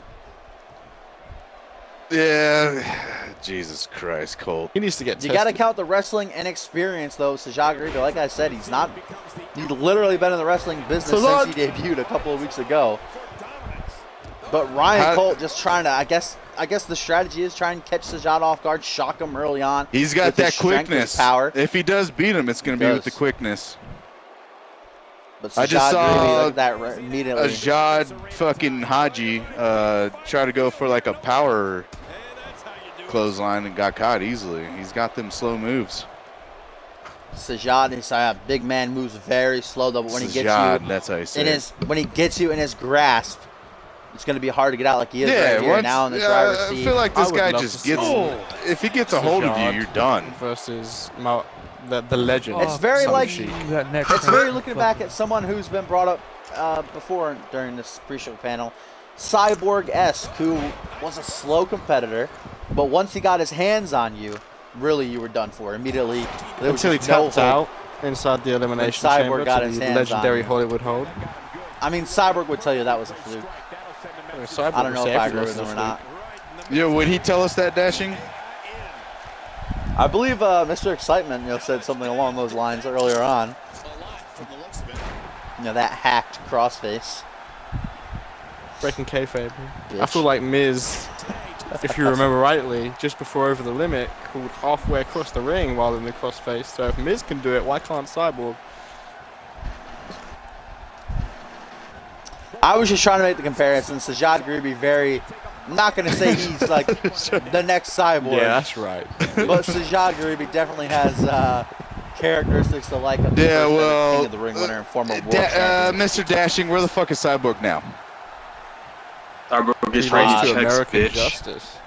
He's nowhere. Cyborg is No one an knows. absolute CMV legend and a future Hall of Famer. That's He can what be a Cyborg legend is all he his wants, short but career. he's been silent these last months, this last year. So I don't care. You say Nonetheless, Cyborg's Ryan a- Cole don't care. Why did you bring him Cole up? trying to Why was did you ask where Cyborg's Cyborg last was? You match? didn't care where Cyborg was. I don't understand. And I'm thinking, pinfall attempt on the big man. Oh, Ryan Cole leg trying to DDT. steal it. A great strategy by Cole. He's trying to keep Sajad grounded, not letting him back up. Hitting some power moves on the ground, but Sajad there. Oh, but nailed with a clothesline. Ryan Cole is- definitely is a has that technician. speed to his advantage. I've said it before. Yeah, he trained for years. He's an amazing technician inside of that ring. Can reverse almost any move, get out of almost any hold, as we saw against Brett Angel. It was a reversal good. fest between those two. Nice to scrap the blow. And Colt just keeps. We might see another huge upset here from Yeah, Ryan Cole. Haji Rajib, I thought was going to win this one, but I'm pretty sure Not Ryan Colt's looking going to like walk it. away with this because he's just beating him with the quickness, man. And in the end, if you're too big to grab someone and they're too quick to Sure. grab you, then I mean that's game over easily. You need to watch 100% tape agree, and study for your sure, opponents. for You need to sure. be well balanced. Maybe after this match, Master Fujin will try to teach Sajad a thing or two about the elusive 3 count. Well, maybe See, I he'll don't teach you agree. something about speed. Fuck the 3 count. Master Fujin is a competitor in the ring in the past, and Master Fujin, his little frame, the smallest guy in the entirety of CMV. I'm sure he knows a thing or two about speed. Can imagine he couldn't. Oh, But Jesus, Sajad- dude. With that power, I mean, look at that STO, and look at this now. We saw this before in his last match. This Canadian backbreaker just wrenching on the spine of Ryan Colt, trying to And look for why a wouldn't tap you out, use but that Colt's not gonna strength? give up. Why Oh, wouldn't for you use sure, that 100%. strength? Just break him. No submission, but the damage might have been too much for Colt to withstand out of an early 2. And Colt back to his feet. There's that quickness again. There's that heart. There's that charisma See, you've from got- Ryan Colt again coming into play. He's You've an got ultra Colt. bad motherfucker. Colt's got to hit fucking like 30 moves to take this guy down. Oh, look at this, Sajid, though. or whatever the fuck his name is, has to hit like 5. Tajid looks like he's come straight out of cuck That ball. classic pile driver from Ryan Colt could spell the end here for Garibi. No, only a 2 count, just barely.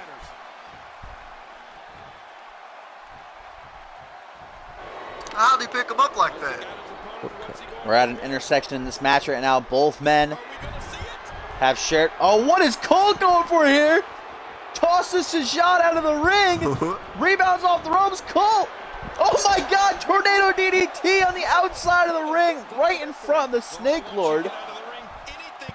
Ryan Colt putting on a show for these fans here in the main event of the Ascendance pre-show. Now just beating down Sajad. Colt gives no. Where's he taking him now? Leads him up against the barricade. Colt is beating the shit out of the Iranian Hulk, just hammering him with blows. I am surprised. Something new in Colt these past couple of weeks. Simmer down. See, Wanting to prove that he belongs here. Oh, knee to the midsection. Big discus clothesline going to take down the Iranian Hulk. He ain't even wearing shoes. That's Colt now. How's he supposed to win without Colt shoes? now that move taking it out of him. Took a lot of stamina, a lot of energy to exert for Colt as he hits another standing moonsault. Sajad's got to figure out a way to swing the momentum back in his favor. Jawbreaker now going to take Sajad back down. There's no quit in these guys, but unfortunately only one of Ryan Colt probably heard Sushi here on commentary say that if he loses, Sajad gets the spot. Colt's just giving it his all now. He wants to compete on us at Ascendance, the grandest stage of all. He doesn't want to miss it. Oh, Sajad though, Irish whip off the ropes goes Colt. What a spine buster. Oh, look at Sajad not waiting around. Immediately sizing up Colt when he senses the opening. What is he going for here? I haven't seen this before. No, counter by Colt. Whatever Sajad was going for there gets thwarted. Nice German. And Ryan. A second pile driver. No, Sajad counters the pile driver. These two going back and forth, back and forth. What a main event. A second DDT inbound, though, and that took it out of was Colt. just sitting He's down backstage two. going, Both men are down and out. Gas tanks running on empty. Look at that chest burst up, though. And Colt throws his hand over the chest. 1, 2. Just a 2 count. He took too long. How? Way too long. Way too long. Nah, dude. Sajid's got a heart of gold. It's like his His pants. pants are gold. Yeah. Yeah, I'm pretty sure his family owns a gold mine or something. I mean, but he can't get shoes. I don't get it. Oh, Ryan Colt. Third time's the charm. Pile driver. That's got to be it. He's Another dead. huge upset inbound for Colt. Is he going to go for the pin? Oh, he's 1, dragging 2, away from the 3. ropes. Oh, dumb fuck. Colt might have taken too long here Nah, unless he'll the shot's still out get cold. it. We're going to find out. 1, 2. 2, No, only a 2 3. count. Ooh. Oh my Yeah, God. he might be big. He might be big, but he's got a heart of gold as Oh, well. but wait a minute. Colt is done. He's finished. We've seen this from him before. The cradle pile driver inbound. He's going to get it off. Look at the strength to hoist the big man up down onto his head. This time right into the pin. No, drags him away first, but I think that's going to be it. Shoots the half. Ryan Colt. 1, I'm 2. here. No! What? What the hell? Sajad Yeah, listen. Garibi kicks out again. I told you, he's got that heart. He might be a big guy, but he's got that heart. He's got a What big the heart. hell? Big heart. If you've Big got a guy. big heart, that would be now. signs of steroids. I mean, I wouldn't doubt it, to be honest. Got a hard I'm Where's not the making drug testing? accusations. Colt got suspended for it. You know, okay. Some foreigner comes Yeah, in and that's you just true. want to go ahead and just ban him because of he's so Stick a good. needle Come in on, his dick. y'all are racist. Whoa. Ryan Colt formerly Oh. suspended and even lost his job for violating CMV's. Well, oh, wait a minute, Sajad, what is this? Alpha Man water slide from that height. That's it. Took it out That's of all it's gonna Sajad. take. Colt is out He's cold dead. into the pin. 1, 2. 2, No, 3. Colt. Ow. Colt kicks out. These two Get are putting better. on an I mean, absolute clinic here. This is a great main event for the pre-show, easily. These two putting it all on the line. Sajad now smart, going for a wrestling hold, wants to regain some stamina. Colt's having none of it though. As he's back to his feet. Colt with a beautiful draw kick actually takes down the Iranian Hulk. Both men are tired. That massive frame, the lateral press. Only a 2 count though. He's got beautiful. You get a drop look kicks. at Sajad. He's tired. He doesn't know what he has to do to put down Colt here. It certainly was a lot easier against Gabriel Glamour, but Colt's giving him a run for his money here. Sajad been getting ahead of himself, underestimating Colt. Ryan Colt and Sajad have both beat Gabriel Glamour in a dominating fashion. That is true. Pin attempt here from Colt, but only a 2 count. Nice. And Ryan Colt looking right in the face of the Snake Lord, and perhaps the Snake Lord might have whispered something because it Oh, for catches sure, Colt 100%. off guard. It's like a Floors him damn with the STO. I agree. canoe versus a warship.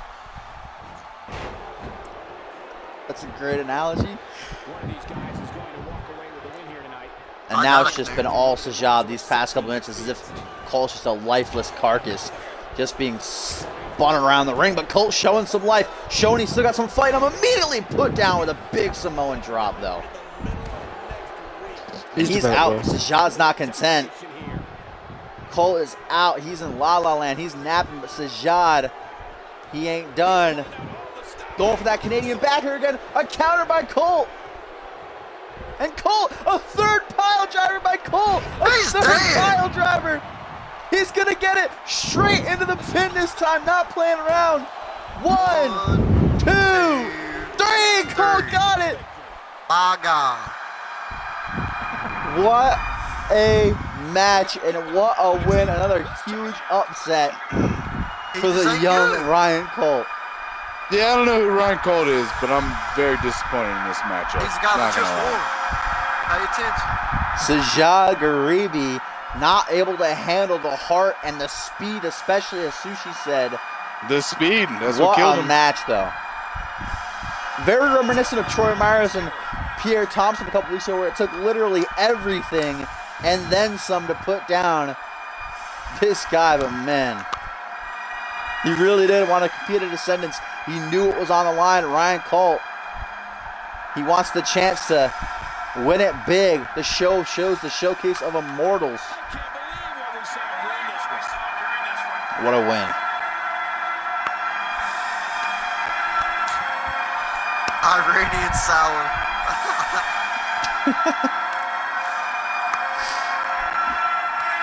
Yeah, Colt could win that Battle Royale. He's that dark horse now. Yep. Kind of changed their mind. Late moments of that match, Sajad was dominating, but that key counter of the Canadian backbreaker immediately into the pile driver spelled the end for the Iranian Hulk.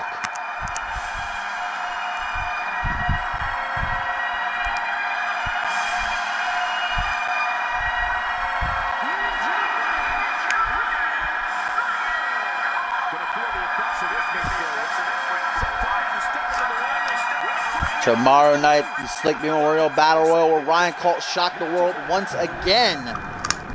Only time's gonna tell. As we get set to wrap up this pre-show panel, we got 2 more matches to discuss. It's the co-main event, and it's the main event, guys. Starting off with the Vixens Championship on the line as the cheeky Japanese girl, America's sweetheart, Jade Divine, the winner of the first annual Vixens Mini Royal Rumble, a woman who has spent the entire past year since the Vixens division began multiple opportunities, much like her brother Sushi, I'll make that comparison, who chased the Anarchy Championship forever, finally got it. Well, Jade Divine's night finally comes. She's chased that title all year. She challenges the Queen of Botchville, Katie Quinbell, for the crown jewel. Guys, who you got? Let's start with Sushi X. Your sister's Nah, in there. I'm Give us gonna some go ahead and thoughts. I'm gonna tip my hat to the rest of the wrestlers. I want to be last on this one, please. Okay, let's start with let's hear from Hayden then. I would Who like you to got? go after somebody. All right, I'll go let's first. all right, Rex. Yeah, there we go.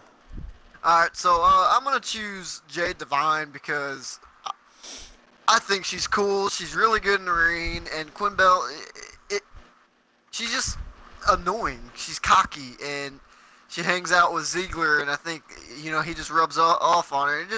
It's not that I think that Jade Divine's gonna win. He I don't definitely know does who's gonna rub win. off on her. It's just who. It's basically who I want to win.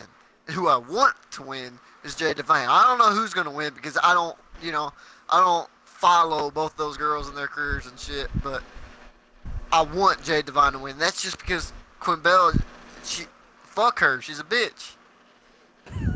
Rex with some strong words here. Did she blow you off one time or something? You tried to get her number. She was having none of it. Shut up. Well, let's look back at the history of Jade Divine and Kitty Quinn Bell. When Quinn first arrived on the scene, began her CMV career, she took 3 straight losses to America's Sweetheart. Jade Divine could say really helped, kick Quinn Bell in the teeth, show her what it's like to compete in the CMV ring. You don't play around, you don't get, handouts, nothing's free. You got to work for, the Vixens Championship. And Quinn Bell certainly, she began gaining the support of the fans, botching all over the place. Everybody started to love her. She began working harder, winning time and time again, became #1 contender, lost to Fury the first time around, but was given a second opportunity when she beat Jade Divine to challenge Fury inside of Hell in a Cell for the Vixens Championship. She took that opportunity, beat Fury's ass to win the belt, now has the chance to headline, co-main event, the show of shows, defending her belt against the cheeky Japanese girl. So what about you, Tim? Who you got for this one? I got a good feeling it's going to be a good match. Because Unless she botches. oh yeah, that's a possibility, but I feel like she always makes it work out at the end of the day. Nah. But I think the end all be all is that spider suplex, divine arrow combo. If she can get that on, it's game over first try. Kitty's been a good champion though, right? How long has she been holding the belt? Since Purgatory, so 6 weeks 6 weeks. she's been champion. That's a good reign. It's better than 1 month. So, I don't know. It's gonna be a tough fight. She's really holding on to that belt with both hands, and but I wouldn't put it past Jade to wrestle it away from her. So, I'm gonna go with Jade, just because I feel like she's got a little more energy. All right. Well, you can't talk about this match without mentioning the amazing display of respect between Jade Divine and Kitty Quinn Bell since the match was made official following Purgatory. They're best friends. Yeah. We've seen them compete three times since Purgatory in tag team match, and they've won every single time. They have great chemistry. If there's ever a Vixens tag division, I'd see these two being champions in it. Oh, I disagree. But when it comes to singles action, they put on 5-star matches, and as I said, Jade beat Quinn Bell early on. Quinn Bell beat Jade just recently before Purgatory. But let's go to, I don't know, Mr. Excitement's here. But if you are, what do you think about this one? Look, never doubt if I'm here or not. I'm always here. I'm always listening. I'm always watching. I'm always taking in information so I can come to my perfect Yeah, factual assessments. Timmy had a chance. Do not cut me off again. Okay, I won't. Fact of the matter is that I'm really Jade hungry. Divine has this match won. I mean, I'm sorry I'm eating so much while on the commentary, but I'm sorry. Were you talking, Mr. Excitement? I am too. So rude. Mr. Excitement, you still here? I'm gonna let We Tim really finish want his we meal. really want your input. Oh no, I got a whole can of Pringles to finish. You might wanna. He's finished him. Let me hear the crunching. No, He's I'm good. entertainment. No. Mr. Say Excitement, what flavor please. Pringles are they? Pizza, Be drinking with them. Tell them to wash down. Dr. Pepper. Anything I else? don't you'd think like that's to a good know? combination. Should be a little I mean- something sweeter. Not something so busy. That'll burn when it throw No, goes out. man. You can't mix that. What's your goddamn prediction? Yeah, come on, Mr. Excitement. I mean, we're having a good conversation here, so fuck off.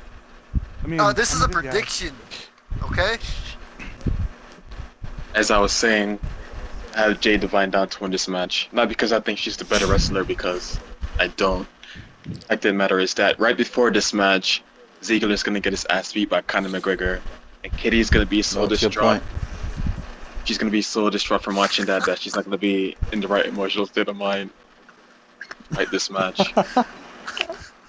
And I think Jade No Divine's joke about it, gonna though. take That is advantage a- of that. No joking around though. That's a good point. You know, Conor McGregor and Conor McGregor, Jacob Ziegler and Quinn Bell, very close relationship they have, and certainly if Ziegler does get his teeth knocked down his throat, it's certainly not going to be something Quinn wants to see immediately heading into her matches. Her boyfriend's that's carried true. off backstage, bloodied, bruised, and all. But Hayden, I think, is falling asleep a little bit here. Oh, yeah, man. So do you want to give your Actually, prediction? watch one of his or- matches if he's falling asleep. Damn. I mean, I feel like it's almost 3 in the morning. Man, that's Oh fire. man. I've been taking notes, you know. Jade Divine's You've been taking notes on who you're gonna Kitty fight over there, Quinn Hayden? What's Bell. going on? Loads of times, let's be real. Jade Divine's one of the originals, right? One of the original Vixens, is that right? One of the I originals? don't know. Yes, sir. Yes, sir. She was one of the originals. Why wasn't that information in the notes you were taking, whether or not she's an original? Not the original. She came in after Anarchy Rules. Jade Okay, Divine, but she's been I mean, she's been pretty here much longer near the than start, Quinn yeah. Bell, like a bit longer than Quinn Yeah, Yeah, couple for months. sure. You know, she's proved that she can take on pretty much everyone in the division. She eliminated, what, 5? Yeah, all 5 of them? In that Okay, what is that though? That's crazy. Stop! And I'm gonna, Just flush the toilet. I'm gonna quote something Casey Wilson said. That's Quinn a man, Bell baby. focuses on the drama. Jade Divine doesn't. That's why Jade Divine's so successful. She doesn't focus on any drama. She goes out there to win, and that's why I think Jade Divine's gonna win. Yeah. I like that point. I like that point. I'm gonna go ahead and just take it from here, Dashing. That's a great point, Go ahead. Hayden.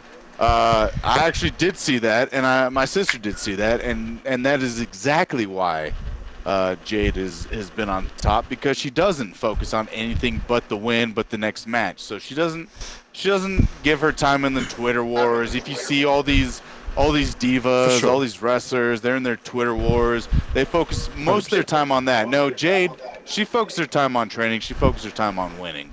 And she is going to There's no Twitter win followers. easily. And she's like the nicest As girl in much- the world too. Man, you know what? I mean, if you talk to me, you wouldn't even be. You'd be surprised at how nice she is. She's the exact opposite of me. She's the greatest person in the world. She's actually, she actually would be better as Tim's sister, to be honest with you. She's like the female version of Tim. She doesn't care. She always congratulates people. It's sickening, to be honest. But Are you trying to set them up? that being said, I mean, hey, if Tim wants to date my sister, hey, I mean, we've been there, we've done that, we've all What had about drinks Xander? together. Yeah, I'll beat Xander Slate's ass, dude. Alright?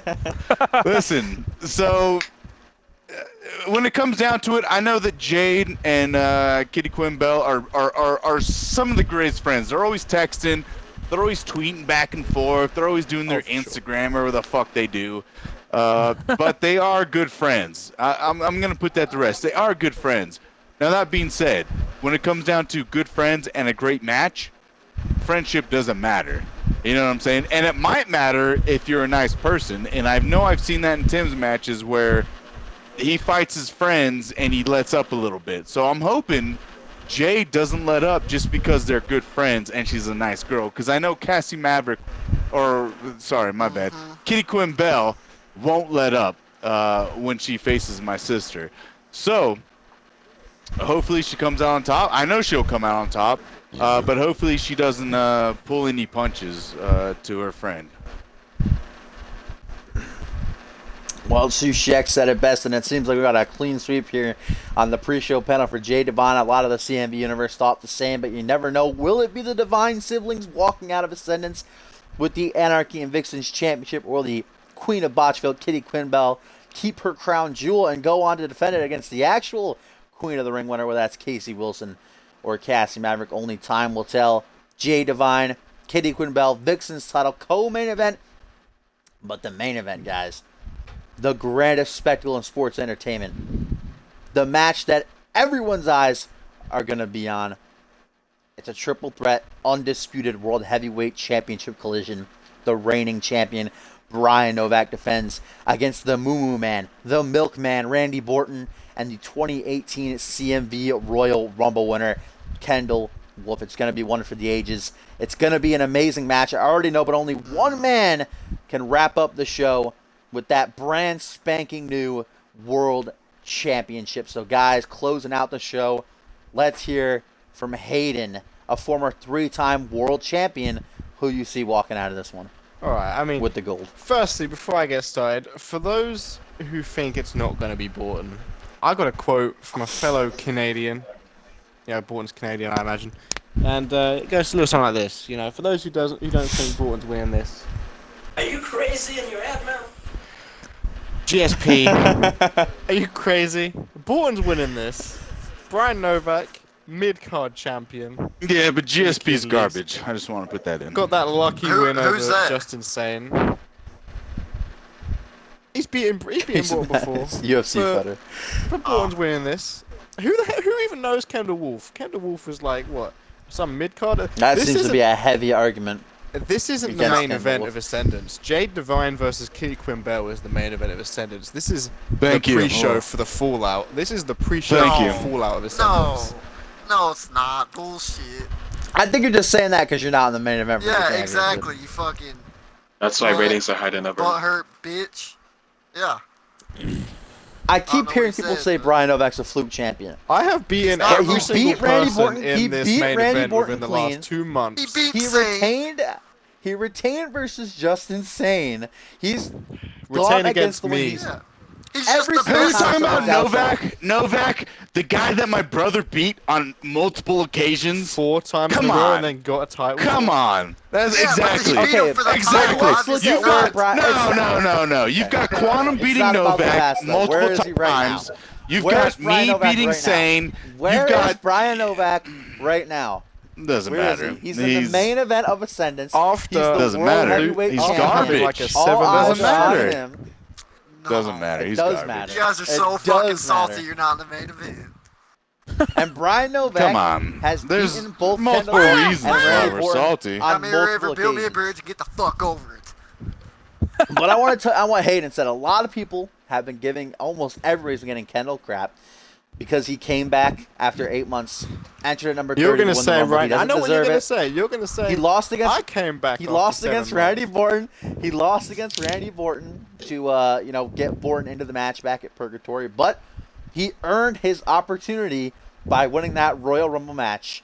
But a lot of people simply think he just does not deserve to be. He's not a main event player. But Hayden, I am going to touch on that fact because you came back after 6 months. I was a main event player before I left. It doesn't matter. Was a jobber in the mid card. It doesn't matter. You were all the way. It doesn't matter. You were all the way at the bottom of the rankings, but you came back after 6 months, entering at number 27 to win the Royal Rumble, and immediately, bam, #1 contender. How come you deserve that? How come everybody else? How many guys did I eliminate in that months? Rumble? How many guys did Kendall eliminate?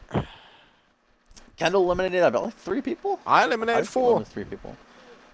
It does. It doesn't matter how many. Okay, it matters how many people eliminate. But at the end of the day, the Royal Rumble is a chance for those who wouldn't necessarily be in the main event otherwise. I mean, look at Duo Maxwell, who just arrived on Fusion and Genesis. A month later, won the Royal Rumble, went on to become a world champion. Not at Ascendance, but the following month at Backlash. It's for the guys who wouldn't necessarily get an opportunity to main event in the first place.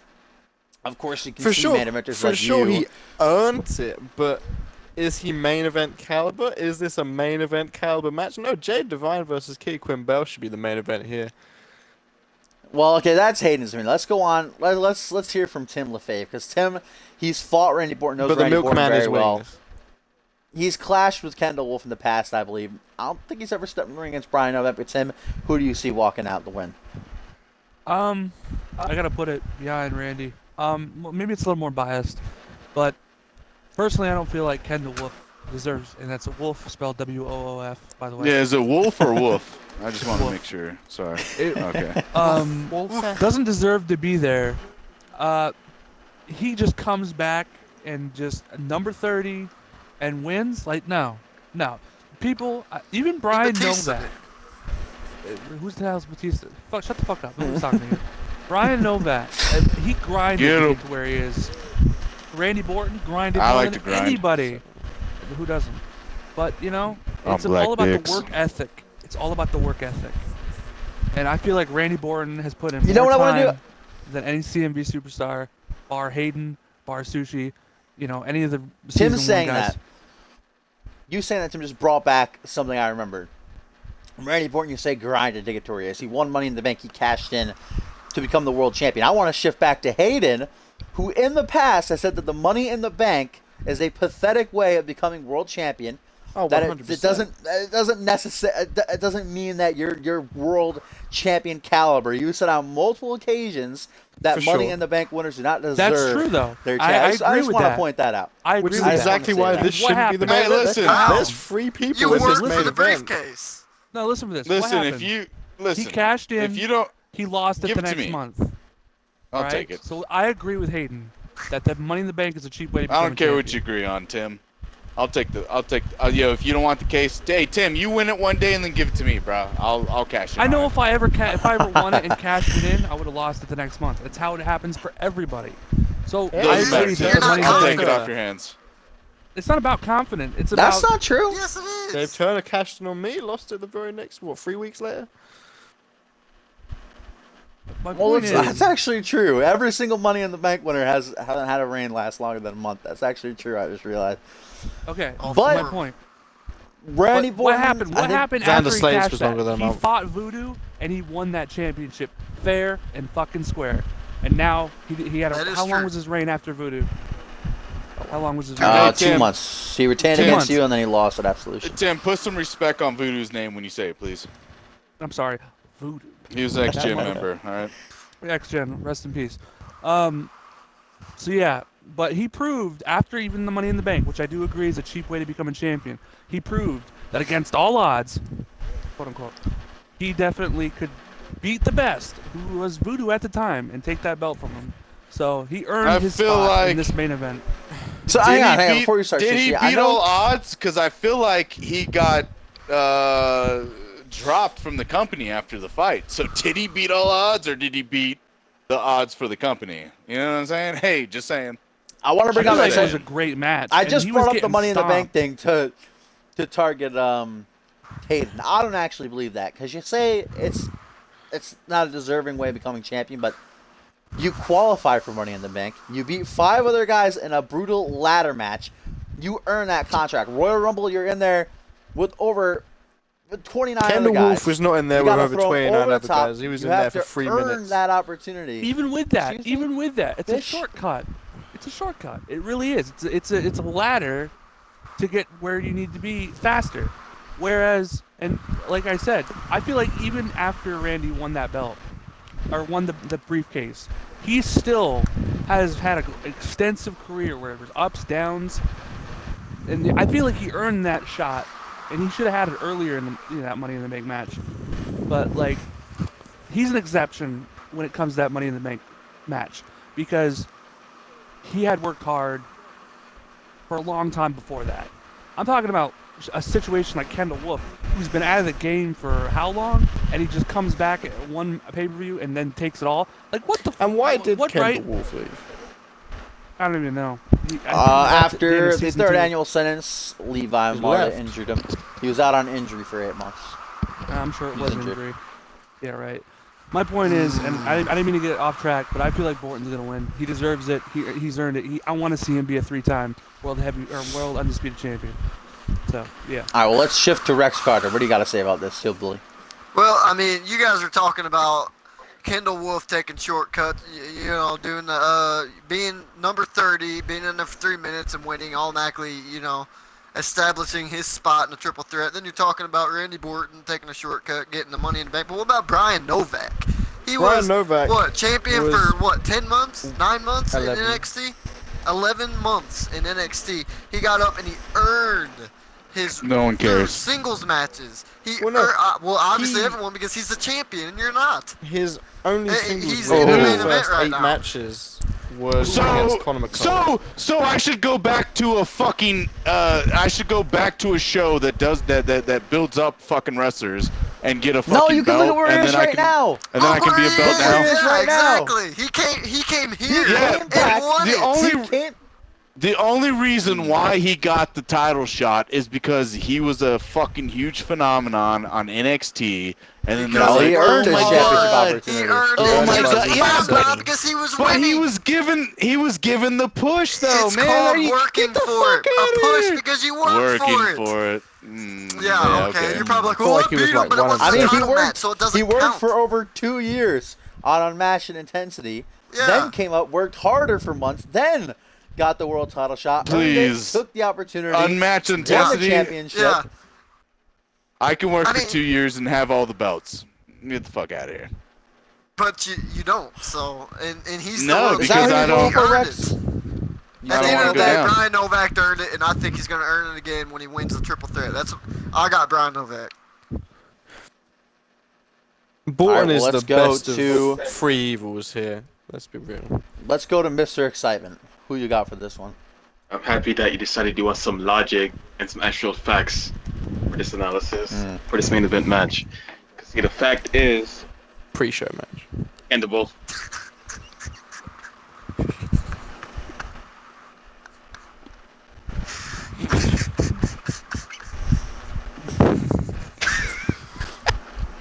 Mr. Excitement, please excuse Hayden. Go on. The fact of the matter is that Kendall Wolf is winning this match. Because here's the thing. Earlier in the card, we have Brett Angel and Justin Sane, and you said yourself, Dashing. Brett Angel, one of the most decorated superstars in TMP history. Why? Because he got his start by coming in at number 30 and winning the Royal Rumble at NXT. Going after he had nothing. He had, a 3-day reign as television champion. He was pretty much in Kendall Wolf's situation. He took the opportunity and he made a name for himself.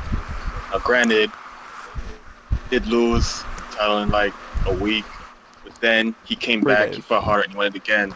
So I'm not saying that Kendall Wolf winning this will lead to some great success right off the bat, but he can build off this win. He can make something of himself, and next year we'll be talking about how he's one of the greatest. Kendall Wolf Guys, isn't Brett okay, Angel, hello, though. sugar. I mean, that was no logic. How do you know that at this stage of his career? Right now, his career is actually paralleling Brett Angel's because they both coming at number 30. They both won. They both made Kendall event in the Wolf biggest was show. around.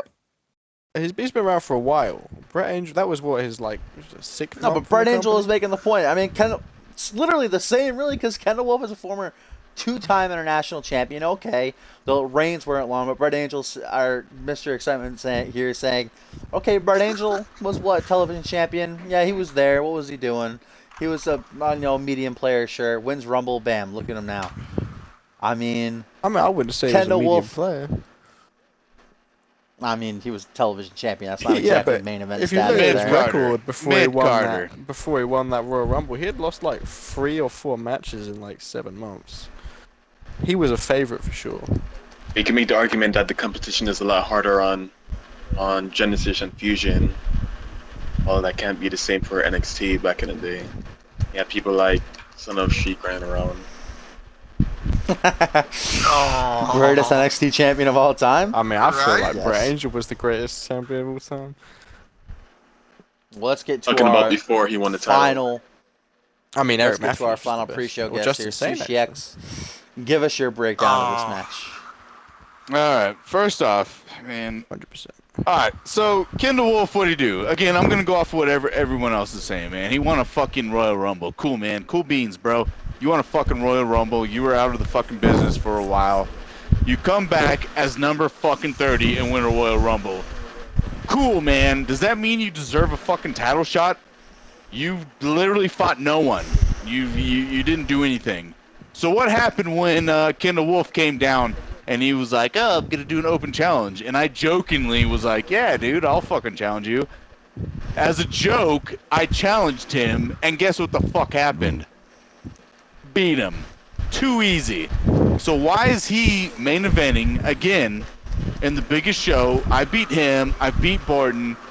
I'll give you that. I didn't beat Novak, but I gave him a hell of a fucking show. All right, Ziggler beat everyone. Why isn't Mean Ziggler Where's my shout fighting out? for the belt tonight, right now? Ziggler and I. That's all Where's I my want to know. shout out? Ziggler and I, thank you, Rex. Thank you, Rex, you drunken buffoon. I mean, that the being fact of the said, matter again, is, no, the it world does, champion no. gets the privilege. No. The fact of the matter is, the world champion is the most prestigious champion in CMV. He gets the right to main event. The fact grandest of the stage matter all. And the is- Royal Rumble winner, that The opportunity, that win entails that he gets to main Yeah. event Ascendance. That is one The of fact those of the perks, matter is, that he gets Kendall the Wolf title came shot. out, talk shit, and I put him in his place. Like it wasn't even a match. Were you watching the match? This has nothing It to do. wasn't This even is a just match. you Yeah, exactly. once No. again saying you won. It wasn't even a match. I As destroyed always. Kendall Wolf. He does not deserve to be If you main beat- eventing. If you beat the number one contender, you become the number one contender. You don't. No, you fucking Kendall don't. Wolf. No, Kendall that's You beat Wolf him 2 does years not. ago. Kendall Wolf does I not mean, wait a minute, deserve wait a to minute, wait a be minute. in the Wait a match minute. when I destroyed him. Hey, It wasn't close. It wasn't close. Hang It was on. me destroying Hang on. him. I literally Sushi, let me pause you handed for a second. him his I just wanna go ass to Hayden. on a platter. Pause. Best served cold. Hayden just said, if a person beats you when you're number one contender, they should be number one contender. Imagine what world we would be in. Because Zach Payne beat I didn't you say that. while I you didn't were say world that. champion. I'm said Hayden. Zach Payne beat Hayden when he was world champion. Imagine what world we would be in right now if Zach Payne became number one contender. Zach and then Payne wouldn't defeated be you to win the number World one Heavyweight contender. Why? Championship. Why is Zach Payne even being brought up? Why I'm Sushi is just being brought hitting up? Hayden's Oh, point. Hey, Yeah, why are you being brought up? Exactly. You got your Zach match. Payne? Did Because Zach this Payne is beat the main Kendall Wolf? event. This is about Zach the Payne beat drawing Hayden? power. Did Zach Payne beat Justin Sane? Did Zach Payne beat Jackson Jordan? Did, Alright, this isn't about you. Exactly. This is about the It three is men in the about main event. me. No, And I it's should not. be main Like it or eventing. not, like it or not, I should be like it main or not, you're eventing. not in the main event. You Yeah, are not in the main well, event. We're talking yeah, about well, the Brian higher-ups Novak, fucked Randy up. Orton, and Kendall Wolf. The Those higher-ups were three men fucked who are up. main eventing. I don't care. Do you have I a don't pick care. or not? All right, it's gonna be You don't Randy care? Orton. It's gonna be Randy Orton. All right, another vote for Randy Orton. Why didn't you just Ladies say and that? gentlemen. Let's be real. Yeah, all right. This has The been main event. one hell of a Ascendance. pre-show panel. Certainly going to do this every pay-per-view now because that was amazing. That was fun. Needs I had to a good have time discussing every match. The top draws in the Thank you to company. all my guests for joining me, and thank you to everyone who checked out the stream. If you like what you saw and you want to see more, follow me. I do stream every Monday and Friday. This is Ascendance weekend, though, so tomorrow, Dashing, do you mind? Sunday, Next time, day one, it begins. It's going to go down 8 huge matches. Monday is day 2. 8 more huge matches. The 4th Fuck Conor annual McGregor. Ascendance, the extravaganza you don't want to miss, and it's going to be amazing. So, guys, And like always, the website for the show is Community Universe Mode. No, it's not. It's communityuniverse.4motion.com. Or, if you're a cool guy, you can type in xgen.com, and it'll take you there as well. 'Cause, ECKS. who knows why Rift decided to buy a domain name, but it takes you there. So there you go. It's there. And all the past episodes are linked I'm on my streaming YouTube, or on my YouTube, linked on my Twitch Yeah, that's page. a joke. 6 to 7, 6 p.m. to 7 p.m. Eastern Standard Time, as usual. So, guys, as we wrap up this pre-show panel, some great 100%. matches, some great banter, some great discussion, some great wisdom from my guests. Let's go around. Tim, what do you got to say to everyone before we sign off? Well, I'm super excited about Ascendance tomorrow, and I can't wait to see everyone. Oh, I'm the who's only one that attending. gets excited here. You need to watch your language. Shut up. Anyways, I hope everyone enjoys the show. Come tomorrow. I hope we put on the best shows we have ever put on for everybody, and we'll see you then. All right, Mr. Excitement, you got any parting words for the CMB universe? Stay toasty. I feel like Rex, that's Cole Savage. keep it going. Never mind. Stay drunk. Hayden, what do you got? I am looking forward to all 15 matches on that card, 16. plus the one pre-show Okay, match for the I see. full I hate hour you so goddamn much. Ascendance. All right, last Loving but not least, that I know Sushi X Vixen's is main gonna event. rock our world. What do you got? All right, this is Sushi's for gonna all them. Yeah, this is for all them young kids looking out there. All them wrestlers that don't think they can defeat anyone. All them kids looking for the championship belt but just can't reach it. Listen, all right, winning is great, Just come sure. out number 30. But if you are really going to do something in life, the secret is learning how to lose. All right, that's the first thing. Nobody goes undefeated all the time. Remember that, boys. If you can pick up after a crushing defeat and go on to win again, You're going to be a champion someday, and that's what I leave you with, boys. They basically saying you're gonna lose. And I'm basically saying Yeah, you're gonna that's what fucking you're lose, saying. Mr. Extravagant. Yo, shout out to Caesar Gracie, Resident 219.